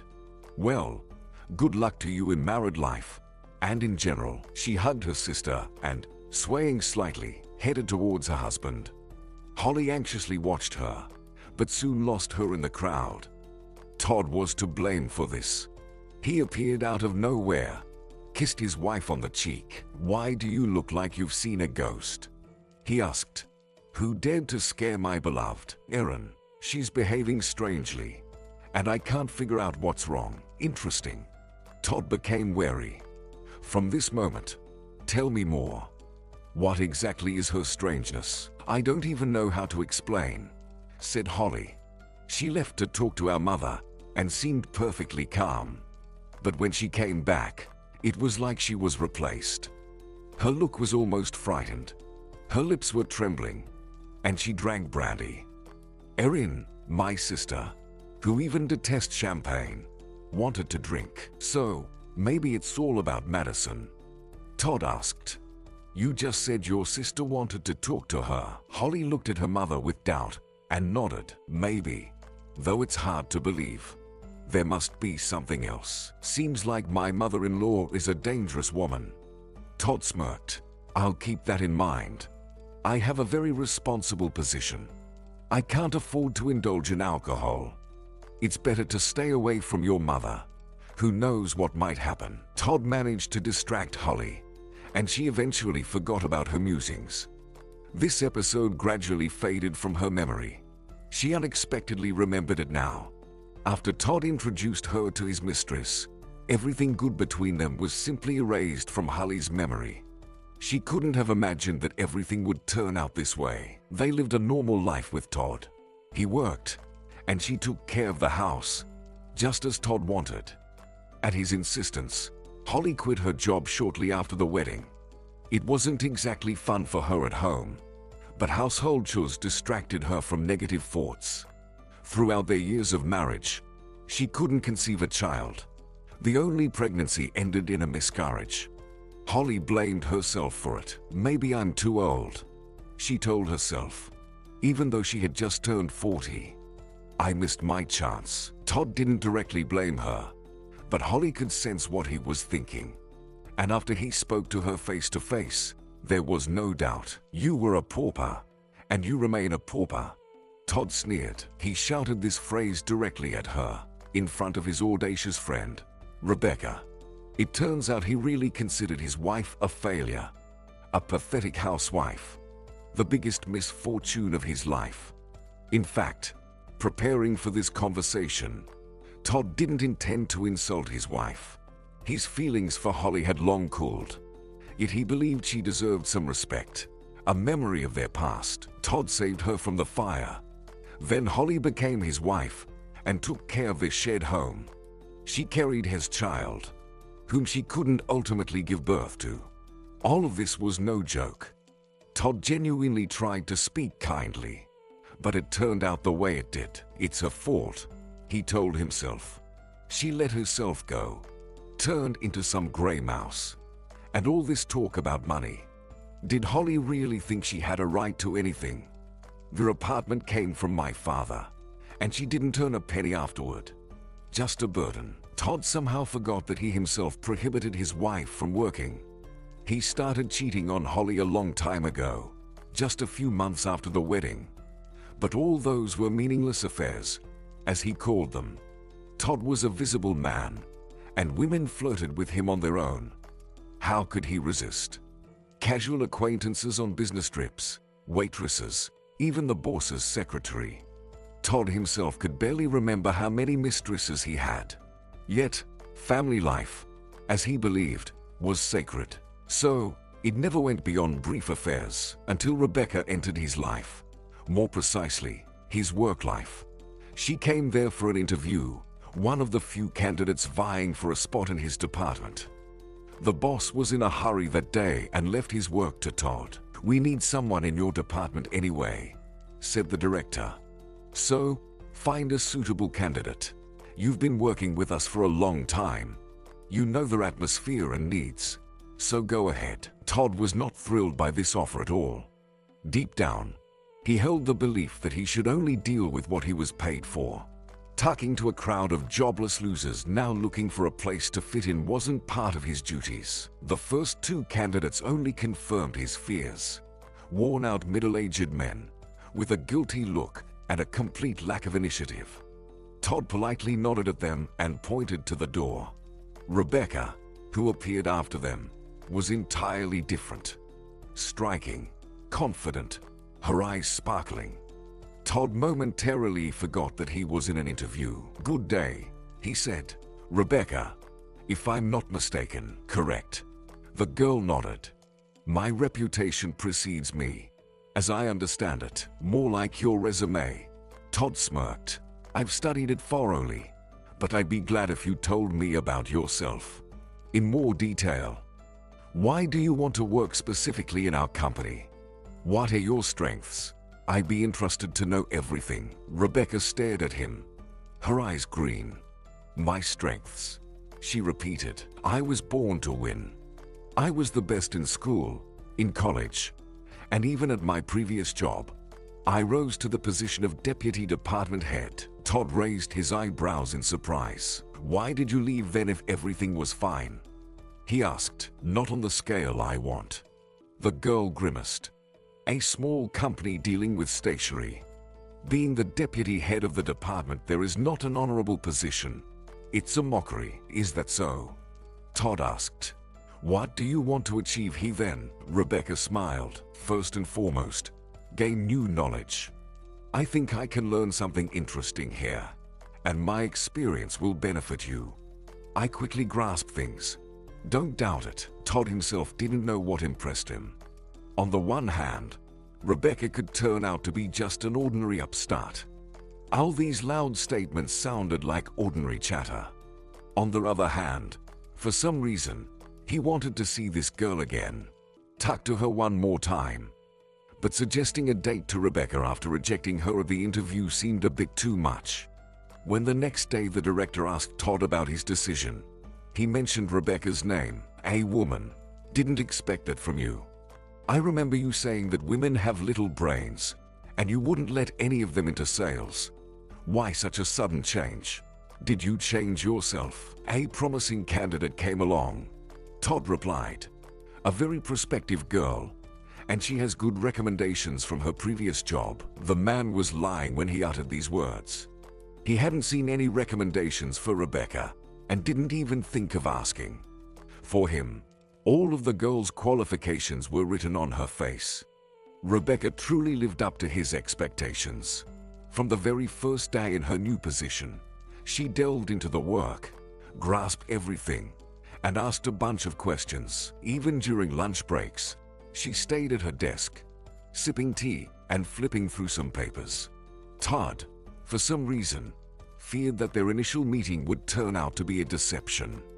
That this promising professional would behave just like a gossiping colleague from their accounting department, spending time on the internet. But those fears did not materialize. At the end of the workday, Rebecca approached him with some documents. "Todd," the girl said, "could you answer a couple of questions? Do you want to interview me?" Todd joked, but quickly corrected himself. "Of course, go ahead." Flirting in the workplace was not the right time. "I don't understand something in these papers," she said. "I think there's a mistake here. Take a look." Todd took the documents, looked at them, then frowned. "Yes, you're right." "What does this report consist of?" "Nicholas," Rebecca replied. "His signature is here." At the very bottom, Todd sighed heavily. Nicholas was an old employee of their company, practically a veteran. With age, his memory began to fail him. Nicholas had long been a headache for Todd. He was tired of double-checking documents for him. And now, the result. He missed an error. "Thank you, Rebecca, for your alertness," Todd said. "What alertness?" The girl smirked. "I don't like that phrase. It sounds like I reported on Nicholas. Let's keep this between us." I don't want to start my work at your company with such actions. Rebecca, I understand everything, but the effective management of sales determines the operation of our company. Todd replied, I can't promise you anything. I just hope that in the future, you'll be equally attentive. The girl didn't argue with him. Instead, she unexpectedly asked, Are you in a hurry, and what's the matter? Todd wondered, I would like to ask you a few more questions to quickly get into the work. Would you like to have dinner at the cafe around the corner? I've been there before. They have excellent cuisine. Todd was silent, unsure of how to respond. Their offer was tempting. The new colleague seemed to read his thoughts, and yet, nothing like this had ever happened in his life, at least in the workplace. Rebecca made a shy face and lowered her gaze. Sorry, please. I understand that I'm asking for too much. Then let's talk during working hours tomorrow. Goodbye. She turned to leave, and Todd finally pulled himself together. Wait. I haven't refused you yet. I just got confused. I wouldn't mind discussing work with you, bringing a young specialist up to speed. Let's go to the cafe. Contrary to expectations, during dinner, they hardly talked about work. Rebecca began questioning Todd about his life, how he chose his profession. He simply melted. He hadn't had many opportunities to talk about himself. Holly was almost uninterested in his work. The first dinner turned into the second, and then the pair went to lunch together. Rumors started circulating around their office. Still, Todd paid no attention to them. Gradually, Todd even forgot how it all began. He began to believe that he and Rebecca were serious, and he felt like he had grown 10 years younger. Holly, in her apron, seemingly glued to the kitchen stove, irritated him more and more, and Rebecca added fuel to the fire. How long can this go on? She asked, pouting. We make such a good couple, complement each other perfectly, and you're clinging to some dead weight. Darling, I don't understand you at all. Do you pity her or what? A little. We spent so many years together. What will happen to her if I leave her? Holly is entirely unaccustomed to life. I don't know what will happen to her, Rebecca replied. But I can tell you for sure what will happen to me if you don't leave her. I'll leave you, Todd. Definitely. From the company too. Because I won't be able to come here every day and look at you. It's beyond my strength. In the end, endless persuasion worked. Todd gave in. Fine, he muttered. I'll talk to Holly and explain to her that we can't live together anymore. I'll go with you, Rebecca interjected. I suspect that if you go alone, you won't be able to talk to your wife frankly. You're so soft, Todd, always feeling sorry for everyone. And as if to confirm her words, he couldn't refuse the girl. Holly was utterly crushed by this conversation. She had long suspected that something was wrong in her relationship with her husband, but she couldn't even imagine that things were so bad. And it had to happen precisely when Erin came to their town. Holly didn't know whether to be happy about the coincidence or not. On the one hand, she felt terribly ashamed in front of her sister. On the other hand, Holly knew where to go. She deliberately sat in the back seat of the taxi, hoping to hide from the driver's gaze. Tears streamed down her cheeks, and the same word echoed in her ears. Poor, poor, poor. Sometimes Holly felt like the taxi driver was looking at her in the rearview mirror, but she didn't care anymore. What difference did it make who thought what about her when her life was over? Erin opened the door almost as soon as she called. The sisters rushed into each other's arms. What's wrong? Erin whispered, stroking Holly's head. You didn't explain everything clearly during the phone call. Something with Todd, right? What did that scoundrel do? He introduced me to his lover. Holly mumbled. What? Erin pushed her sister away and stared at her face in disbelief. Are you joking? How is that possible? Usually, Holly murmured. He brought in some Rebecca, younger and fresher than me. Said he was going to marry her. Found a replacement for me. And this girl just stood there, smirking right in my face. You know, I felt like she was the owner of their apartment. and I was the intruder. Erin continued to shake her head, repeating the same thing. He's a scoundrel. My God, what a scoundrel your husband is. Holly looked around for her little nephew. Is Billy still awake? I don't want to scare him with my tear-stained face. He's watching cartoons. Erin replied. Rest assured, he won't notice anything around him, let alone your face. The women went into the kitchen, and Erin put the kettle on. She didn't interrupt her sister, allowing her to express herself, listening silently without interruption. Holly continued to cry until her tears dried up. She recalled various incidents that had seemed insignificant before but now loomed as massive grievances. He didn't even give me flowers, Holly said. And in general, I've long forgotten how they smell. Now I understand why. Probably spent all the money on this Rebecca. She doesn't look offended. Todd probably didn't forget about her. Among other strange incidents, Holly remembered her own wedding. How interesting. She mumbled. Everything went wrong from the start, as if it was some kind of sign. Do you remember you ran away from our wedding banquet, left to fix your makeup, and returned not quite yourself?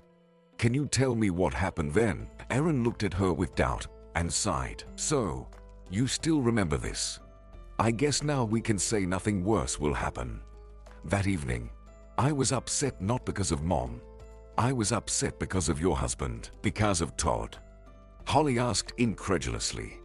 Lord, did he manage to do something even then? He didn't, but I think he was planning to. Erin replied. I caught him with some blonde in a secluded corner near the cloakroom. They were chatting so nicely. Todd whispered something in her ear, and as soon as he noticed me, he ran away. Holly stared at her sister in shock. Why didn't you tell me anything back then at the banquet? I didn't want to ruin your personal life. Erin guiltily replied. Hoped that this incident would be a lesson for Todd, that your husband would understand. Thought he'd come to his senses. How foolish. Holly muttered. It would have been better if it all ended then, on the wedding day. Forgive me, Erin said. I was your older sister, but behaved worse than a baby. Nurtured some naive hopes. Believed in people. I'm not any better. Holly sighed. Believed in some charlatan. I should have thought about it back in the village. Todd easily dumped his ex-girlfriend, Alice. I could have guessed that a person who easily breaks up with others will do it again and again, sooner or later, but I was destined to be next. So, are we at peace? Erin asked. Both of us messed up and now need to figure out what to do next. Peace, nodded Holly. I just don't have any special ideas about it. First and foremost, I need to find a job, and we'll see from there. But who would hire me without experience? I spent so many years at home, and during that time, all the laws have changed. Besides, what kind of lawyer can I turn into? I'll have to start learning everything from scratch. You'll learn, Erin confidently stated. Haven't you always been the best? In school and college? When was that? Holly sadly smiled. Back then, I was young, and my mind worked better. People change with years, sister, except for you. Erin insisted. Mark my words, you'll find the best place in town. I believe in you. Holly wished she could get even a drop of Erin's confidence. After the conversation with Todd, she was feeling very pessimistic. Her husband considered her a failure, and most likely, he was right. So, why should things go well for her now? So far, everything in life seemed to be against her. Holly stayed with her sister, taking a few days to recover, strolling around the city, spending time with her nephew, and visiting their mother together. Madison, upon learning about their impending divorce, threw a tantrum and immediately blamed her daughter. You must have done something wrong, she said. A man doesn't just look elsewhere for no reason. Erin, as always, took her sister's side. As far as I remember, Mom, Dad also left us at some point, she said. So, before blaming Holly, think about your own experience. Do you think you were at fault in your divorce? Madison looked angrily at her daughter, but chose not to argue. She only muttered, "I just wanted what was best. We need to find common ground with our husbands, and everything will work out. Nothing needs to be searched for." "Mom," Holly replied, "it's too late. I've already filed for divorce, and it's final." She didn't regret her decision. Often, at night, Holly recalled the rare happy moments from their family life. How excited Todd was when he found out she was pregnant. How they enjoyed vacations by the sea. However, the bad in their relationship outweighed the good in recent years. Holly had no desire to return to how they lived in the last few years. She immersed herself in the search for a job. Holly marked places where she would like to work, even sent resumes, but received no response from any of them. So, she chose simpler places, and she was even invited for interviews. However, upon hearing that the woman hadn't worked for many years, they promised to call her back and disappeared without a trace. Holly was losing her spirit, and her sister's vacation was coming to an end. "Tomorrow, Billy and I are flying," Erin said sadly one evening. "I don't want to leave you alone here, especially in this state." Holly smiled. "I'll be fine. I'll manage. I paid the rent for the apartment for 3 months in advance," Erin said. "You can stay here for now, and I ask you not to argue. If your conscience bothers you, you can repay me when you get a job. But actually, you don't have to pay me back. After all, we're sisters to help each other." Holly gratefully nodded. "Thank you, Erin. You always come to my rescue. I don't know what I would do without you." "And I without you," Erin replied. "At least not alone. I definitely couldn't handle our mother." The sisters hugged but didn't cry. There had been plenty of tears shed recently. Holly was left alone in the morning. It felt like the whole world was against her. She went for another job interview, but as usual, it ended with nothing. Returning home, she visited the shopping center. She didn't have much money, and it seemed like there was nothing to buy. Erin had provided her with supplies for the next week, but Holly really wanted to distract herself. Just to wander around the store, look at the goods, and imagine that she was just like everyone else, not some outcast. It was here that the most important meeting of her life took place. Fateful, one might say. Holly walked through the store, looking at the displays with interest, and was about to leave when her gaze fell on the shelf with cosmetics. More precisely, on the lipstick lying there.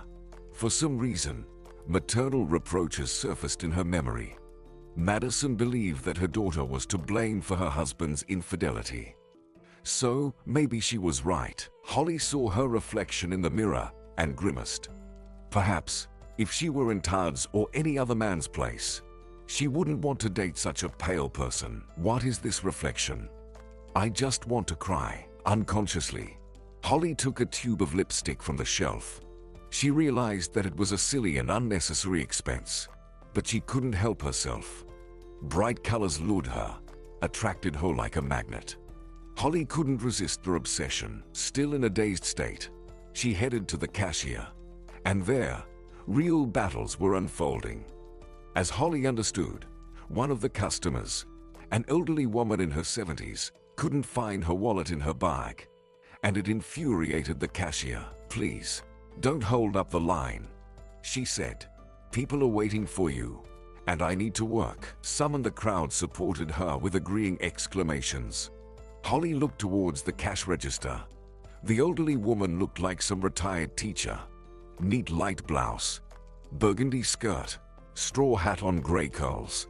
Holly rarely saw such people in real life, more often on TV or in pictures. The stranger looked very lost, overturning her purse, but found nothing. Holly slowly placed the lipstick on the shelf next to the chocolate bars and began to push her way to the front of the line. Now she had a new goal. "Just wait a second. It will definitely turn up," the old lady muttered, rummaging through her bag. "I couldn't have left my wallet at home.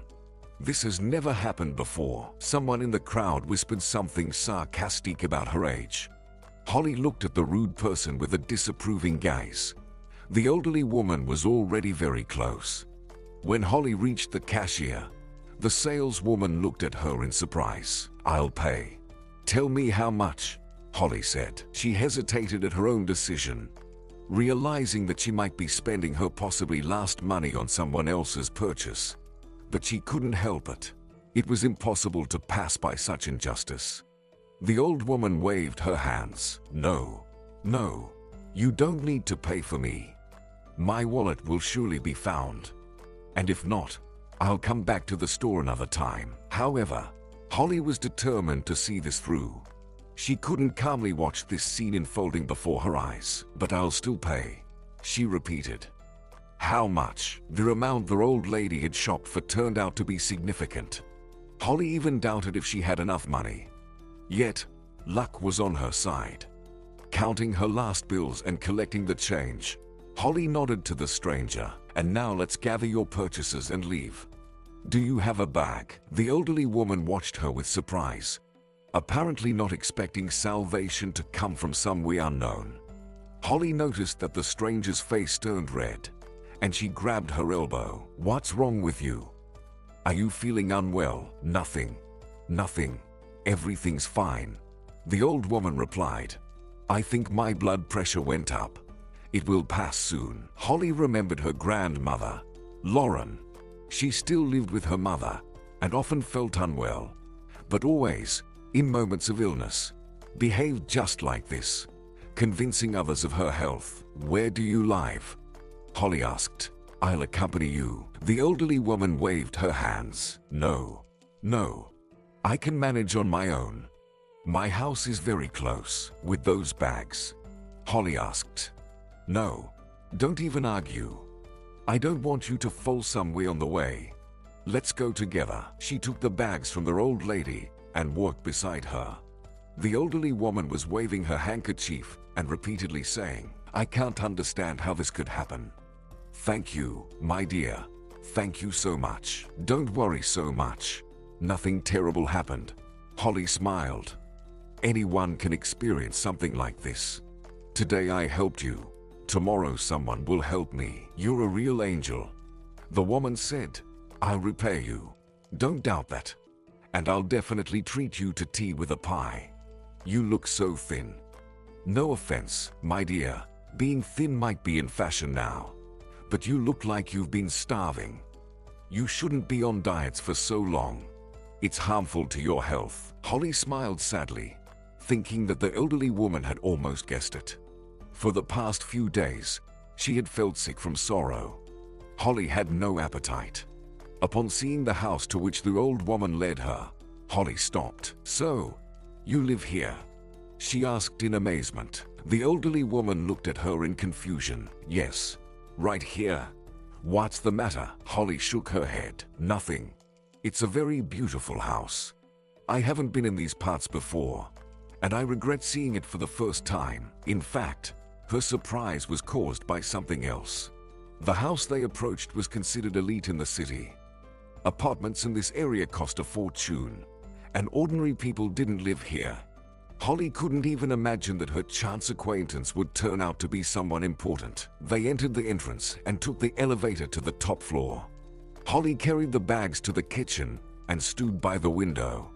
The panoramic view from such a height was breathtaking. "How beautiful," Holly whispered. "Isn't it?" Lydia proudly asked. "I love it too. I never tire of admiring this view. By the way, my name is Lydia." "Holly," she replied, unable to tear her gaze away from the window. The apartment owner started setting the table, and Holly looked around. Children's drawings hung on the walls, and on one of the shelves was a family photo. "Is this your grandson?" Holly asked, pointing to a red-haired, freckled boy about 10 years old. "He's adorable," Lydia sighed. "Yes, he's adorable. But Lyle's temperament is just a nightmare." Holly didn't inquire further to avoid seeming too curious. Instead, Lydia initiated the conversation. "Will you tell me a bit about yourself?" she asked. "I want to know more about my savior." Holly shrugged shyly. "I don't even know what to tell. Where do I start?" "Start with the simplest," Lydia suggested. "For example, the ring on your finger. Are you married? Holly flinched and looked at her hand. She wore the ring out of habit, but she couldn't just spill the details to a stranger. On the other hand, why not? I'm getting divorced soon, Holly replied. Why? Lydia asked. Did that scoundrel find someone else? He found a replacement for me. It's quite a long story. But if you really want to hear it, only if you want to tell me everything, Lydia replied. Holly didn't realize how she had told her everything, the story of meeting Todd, their sad life in recent years, and how it all ended. Lydia hardly interrupted her, only murmuring occasionally, "What a scoundrel! How awful!" With these words, the elderly woman strongly resembled Erin, Holly's sister, evoking sympathy from Holly. Engaged in conversation with Lydia, she didn't hear someone enter the apartment. Well, a disgruntled voice sounded behind her. Every time I leave the house, these scammers show up here. I've asked the concierge so many times to watch visitors closely, but no results. Holly turned around in surprise. The man standing in the kitchen was vaguely familiar to her, and she immediately understood why. He was depicted in Lydia's family photo, standing between the woman and her grandson, just as red-haired as the boy and resembling Lydia. He was her son. Why did you come here? The man continued. Do you want to deceive my mother again? And how can you have the conscience to pull money from pensioners? This is beyond good and evil. Holly looked at him, and her inner indignation grew stronger. It seems like no one taught you manners, she exclaimed. I can't believe that such a worthy woman could raise such a son. Holly got up from her chair and nodded to the apartment owner. Thank you for your hospitality. I'll go now. I wish you all the best. Goodbye. She didn't even look at Lydia's son, left the apartment, and slammed the door loudly. Who is this? He asked, looking at his mother. And what were they trying to sell you this time? A robot vacuum or a set of dishes? Lydia shook her head. It seems like Holly was right. Hugh, you're not just ignorant, but also foolish. I can't believe you managed to become a manager. What did I do wrong? The man asked irritably. I just kicked another scammer out the door. Why did you even think she was a scammer? The old lady asked. Holly was my guest. She helped me in the store, paid for my purchases when I forgot my wallet at home. Then she helped carry the heavy bags to my house, and you yelled at her. Hugh looked at his mother, then sighed. Sorry, Mom. It really came out wrong. It's just been a stressful day. Calls, meetings, and then this person. I thought she was just another scammer and let out all my anger on her. Why are you apologizing to me? Lydia mumbled. You offended Holly. Apologize to her, not me. How will I find her? Hugh wondered. You saw her running away. Probably a block away from here. Not a block, Lydia replied. I found out where she lives. A house on the corner of Lane Street. There's also a hair salon on the ground floor. Go and apologize. Oh, and by the way, there's something I need to tell you about this girl. You need to hear it. Meanwhile, Holly kept running further, unaware that the conversation was about her. Tears streamed down her cheeks again. Inside, she was burning with indignation. This brute, this red-haired bully, called her a scammer. Who did he think he was? After sitting for a while in the park, trying to compose herself, she slowly headed home. There, they were already waiting for her. She saw the familiar red hair from a distance and prepared for a confrontation. Did you forget to tell me something else? She asked as she approached. I regret to inform you that our conversation is over, and I can say that meeting Lydia was more pleasant than meeting you. The man shook his head. No, I wanted to apologize. My mother explained everything, and I realized my mistake. Better late than never. Holly grumbled discontentedly. Understand, my mother is so trusting, Hugh said. She constantly attracts all sorts of scammers. Once, she spent a huge sum on a ridiculous dinner set, and another time on a miracle waffle iron. I have no idea what's gotten into her, She's been so sensible all her life. Only in recent years something happened. I thought you were also selling something to her. Well, things happen, Holly replied. Apologies accepted. Your conscience can rest now. And now excuse me. I need to go. She wanted to bypass the man, but he stopped her. Money, Hugh said, offering bills. My mother said she owed you. Please take it. There's more here than needed, Holly remarked. Still, take it, insisted the man. Consider it compensation for the moral damage. After some thought, Holly decided that Lydia's son was right. She wasn't in a position to refuse the money. All right, thank you, Holly said and tried to continue her way. But Hugh detained her again. My mother said you have some problems, Hugh continued. She said you were looking for a job. Holly blushed, imagining what else Lydia might have told him, and spoke more bluntly than intended. Yes, I'm looking. What's it to you? Can you offer me a job? She didn't expect a positive response, but Hugh didn't meet her expectations. Maybe, he said. Now I'll dictate the address to you. Come tomorrow morning. Let's see what can be done. The man got into his car, as expensive and pompous as the house he lived in, and drove away. Holly remained in complete bewilderment, watching him go. She had no idea how to interpret this offer and what to do with the piece of paper she clenched in her hand. Should she throw it away or keep it? Should she visit this man's business or not?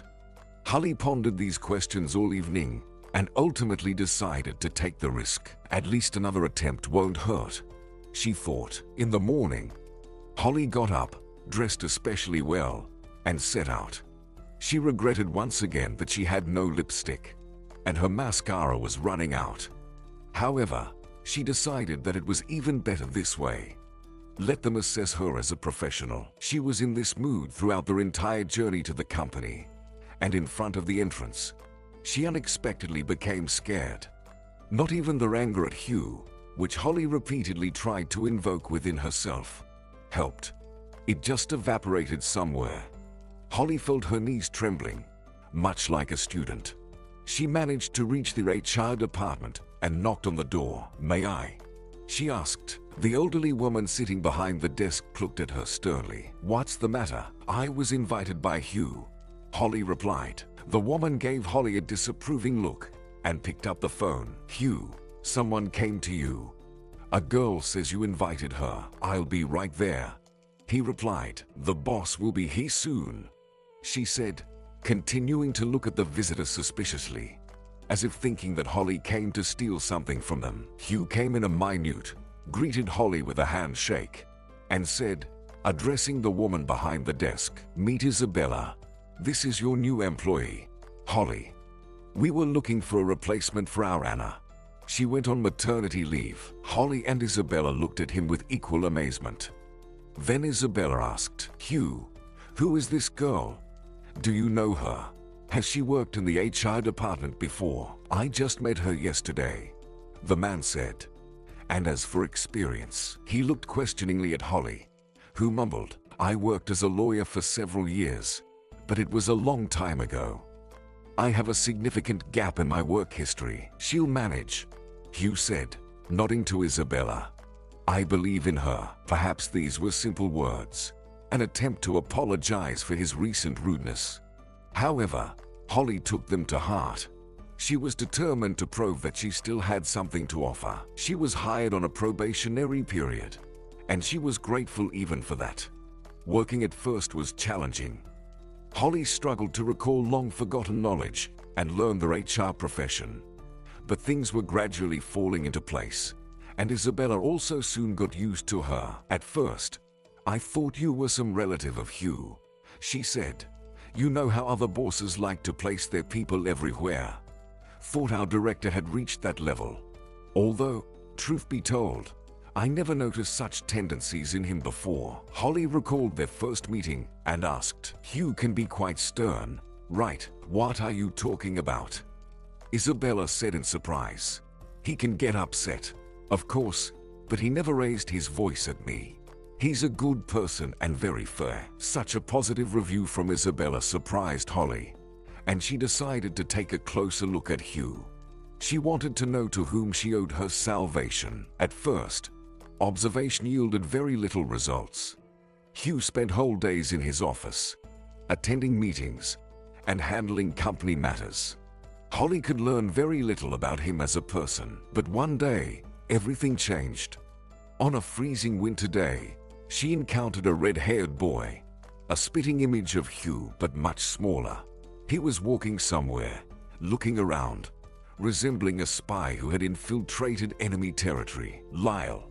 Holly asked in surprise. That name miraculously stayed in her memory. He stopped and looked at her cautiously. Yes. How do you know my name? I'm a friend of your grandmother.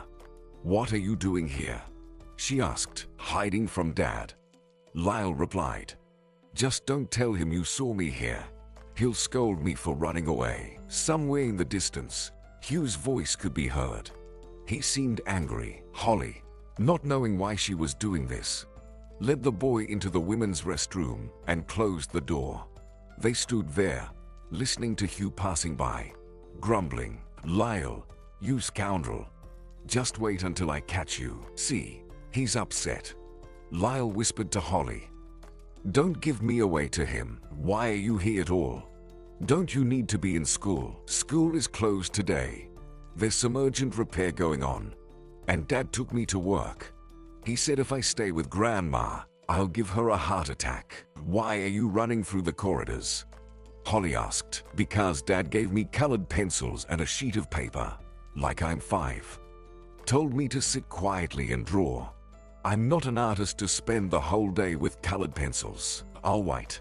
I understand you. Will you help me sort out the closet? And I won't give you away to your dad. How does that sound? The boy looked at her and sighed. Okay. It's better than coloring kittens. Isabella wasn't surprised to see Lyle at the door of her office. Probably, the boy had been to the company more than once. Holly explained to him which items to discard and which to keep, and the boy got to work. Initially uncertain and grumbling, he gradually got more involved in the task. There goes this paper, and this one goes aside, he grumbled, compacting the trash bin. Holly, can you believe my dad? He treats me like a 5-year-old. Well, now I'll help you here. This is more fun than coloring. Holly watched him for a while, then left their office and went to the director. May I?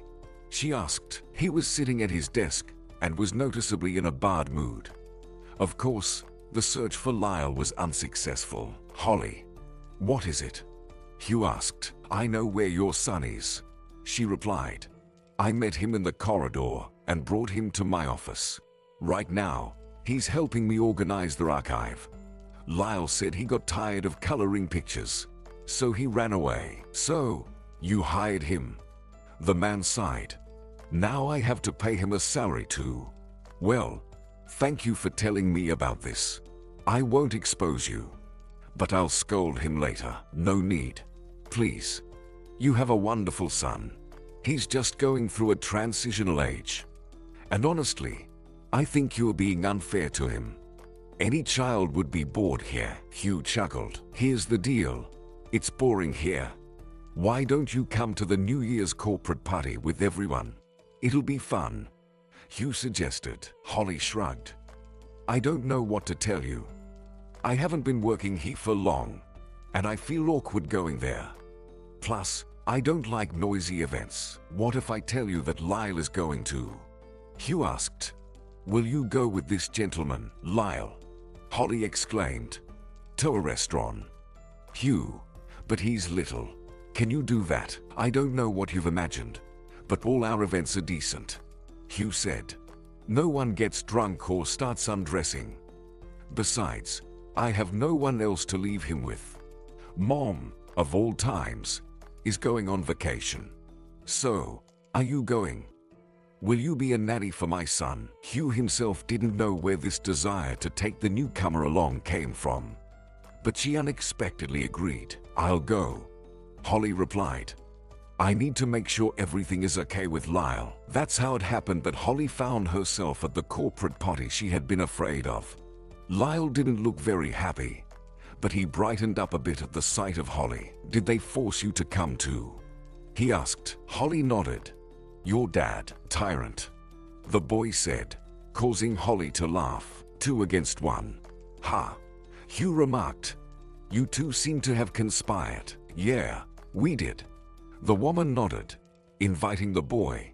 Let's check out what's on the tables. Maybe we'll find something edible. Ignoring Hugh's displeased face, they headed to the banquet hall. In Lyle's company, Holly relaxed and stopped paying attention to the surroundings. They tried some candies, pastries, and Holly had a sandwich with caviar. The chief accountant started waltzing, and many began to slowly dance around the hall. Boring, commented Lyle. Maybe you'll teach me how to do it, Holly asked. Lyle looked at her. You won't be able to, old. Huh? Holly pretended to be offended. But let's try anyway. Wanna bet I can? They moved to a corner of the hall, and Lyle began to show Holly some moves. She burst into laughter, mimicking him. This pair completely forgot where they were and who was watching them, and Hugh watched them, as did the party's host. To Holly's surprise, at the end of the evening, they were awarded the first prize as the best couple in the hall. The boy returned home in high spirits.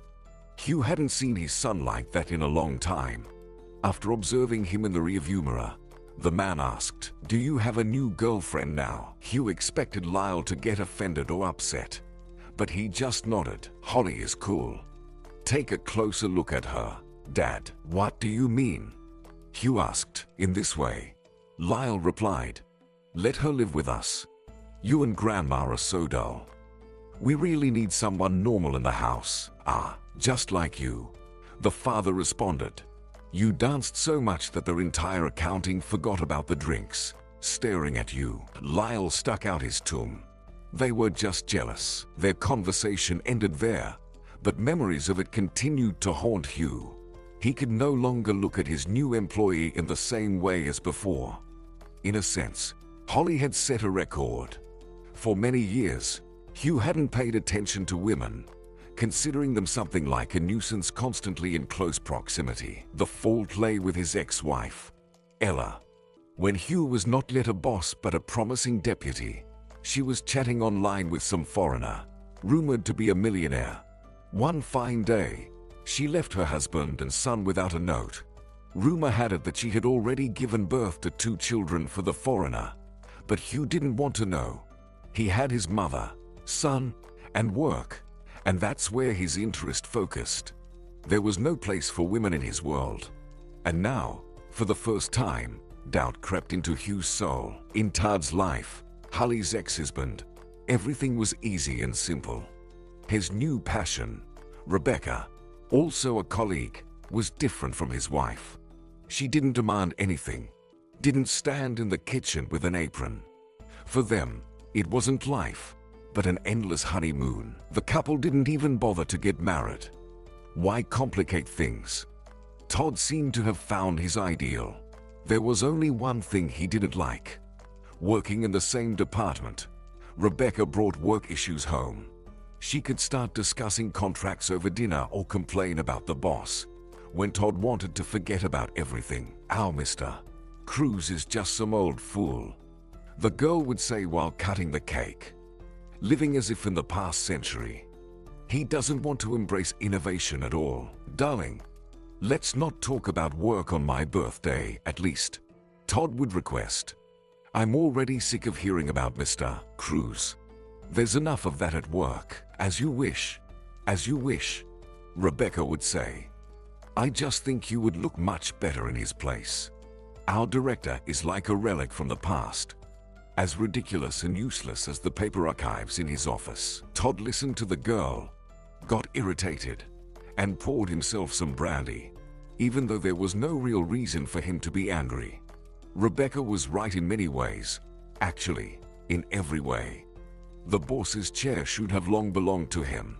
Todd, that old fool probably plans to keep going to work until he's 100, he muttered with a slurring tone. and he drags his old accountant wife along. Married an old gossip, and they've taken over the whole enterprise. It's just ridiculous. Rebecca listened and nodded. So understanding, so sincere. Not like his ex-wife, who constantly gave foolish advice. The next morning, Todd woke up with a headache. He remembered little about the previous evening, and he didn't feel like going to work. Todd reluctantly got ready and went to the office, where he immediately criticized his colleague, Nicholas. Hired old folks, Todd grumbled, concluding his speech. Rebecca, smiling, came into their office and announced, "Dear Mr. Cruz wants to see you. Let's go quickly. I'll be back. We'll talk later." Todd told his employees, "Lazy bones are working here." He had no doubt that the boss called him in to praise him for exceeding the plan.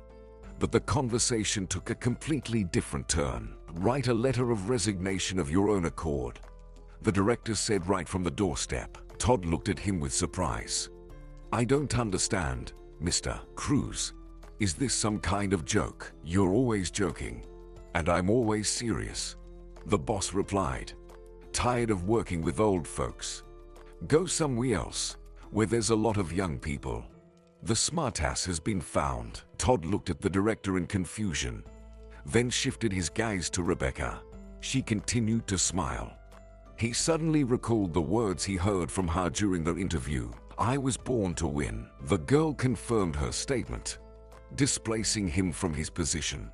There was no doubt about who would take the position of the department head. "Sorry, Todd, but you were inappropriate," Rebecca said. "Can one speak so disrespectfully about the management? What about corporate spirit, ethics?" Todd picked up a sheet of paper from the table. He couldn't get used to his unemployed status. To work, achieve, and lose everything in a minute. How funny. For many months after that, Todd bounced from one place to another. He got a job at one company, but didn't like the salary. They paid him meager wages compared to his previous position. In another place, he had to run errands like a boy. Fetch this, carry that. After a couple of years of this wandering, a position opened up at a large enterprise. Todd flew there on wings, feeling the fighting spirit again, confident that luck was on his side. But a blow awaited him in the HR department. Sitting in the boss's chair was his ex-wife, Holly, almost unrecognizable with her strict makeup and bright blouse, but just as timid as before. "You," she exclaimed in surprise. Todd looked at her, and what astonished him was not the meeting itself, but the fact that his poor, unsuccessful ex-wife became the department head. "How did this happen? How are you here?" Todd awkwardly asked. "And there's a sign with your name on the door." "I don't understand. Isabella retired a couple of months ago," explained Holly. "She was the former head of the HR department. Now I've taken over for her. And how did you end up here? Got tired of your old job?" "Something like that," Todd replied. "I've grown to love variety in recent years. Been to a bunch of places." They fell silent for a moment. And then Holly asked, "And what position do you want?" "As far as I remember, we don't have a manager's position available. We need a simple sales specialist." "Are you really?" "Yes, I'm applying for that position," Todd said. "I told you, I felt like trying something new. I'm planning to start over." Holly nodded. "All right. I think we can take you in. I'll get in touch with the head of the sales department and ask him to consider hiring you. I think you two will get along. He, like you, can't live without initiatives and innovations." Todd did manage to pass the interview and secure the position. On his way home, he remembered the face of his ex-wife, the way she looked at him. "Holly is still crazy about me," he thought. "She's not that bad, after all. What if we try to start over?" A friend with whom he shared his thoughts fully supported Todd. "Of course, give it another shot," he said. "I remember your wife. A real homemaker. Does all the cleaning, ironing. Won't say a word against you. Rebecca was good in her own way, but domestic life was not her thing. Bring back Holly." What are you losing? And really, nothing, thought Todd. Just bringing back the mistress of my empty nest. We'll play a little, and that'll be it. Holly will forgive me for sure. She's not the kind to hold a grudge for years. In one of his early days at work, during his lunch break, Todd went to the HR department, intending to talk to his wife and invite her to a cafe. During their marriage, he rarely treated his wife to such outings. Holly was sure to melt this time. However, everything didn't go as planned. Todd met Holly as she was leaving the HR department, and she seemed to be in a hurry somewhere. She didn't notice him right away, something unusual for her in the past. Todd called out to her, "Hey, where are you rushing off to? You don't even notice me. Don't want to say hello?" Kind of hurtful. He expected Holly to be embarrassed as before, making up silly excuses, but she just nodded. "Hello. I'm sorry. I'm in a hurry. Are you here for work matters? Let's talk after lunch." "It's not the right time now. I'm here for personal matters."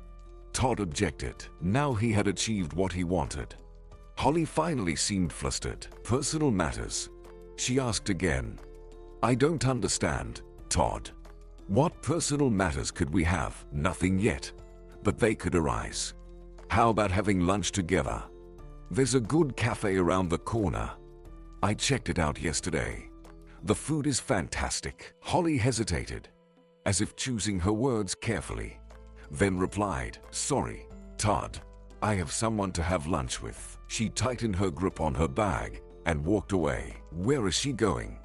Todd wondered. "In a hurry to meet a friend. Her husband is waiting." A female voice behind him answered. "They go out for lunch together every day. Never broke the tradition." Todd looked back and saw a girl he had seen in the HR department. She seemed to have just graduated from college. The girl nodded friendly and pointed to the window. "See for yourself." Todd looked out at the street just in time to see Holly meeting a well-dressed, red-haired man who kissed her on the cheek. Engaged in lively conversation, the couple headed towards a car. "That's our director, Hugh," the girl said. "Didn't you know? They're husband and wife." Todd, almost speechless, nodded. His tongue wouldn't obey him. "Do you need something from HR?" the girl asked. "You're 5 minutes late. Now you'll have to wait. Lunch has just started." Todd hardly listened to her, watching the departing car. Only one phrase spun in his head. "Late.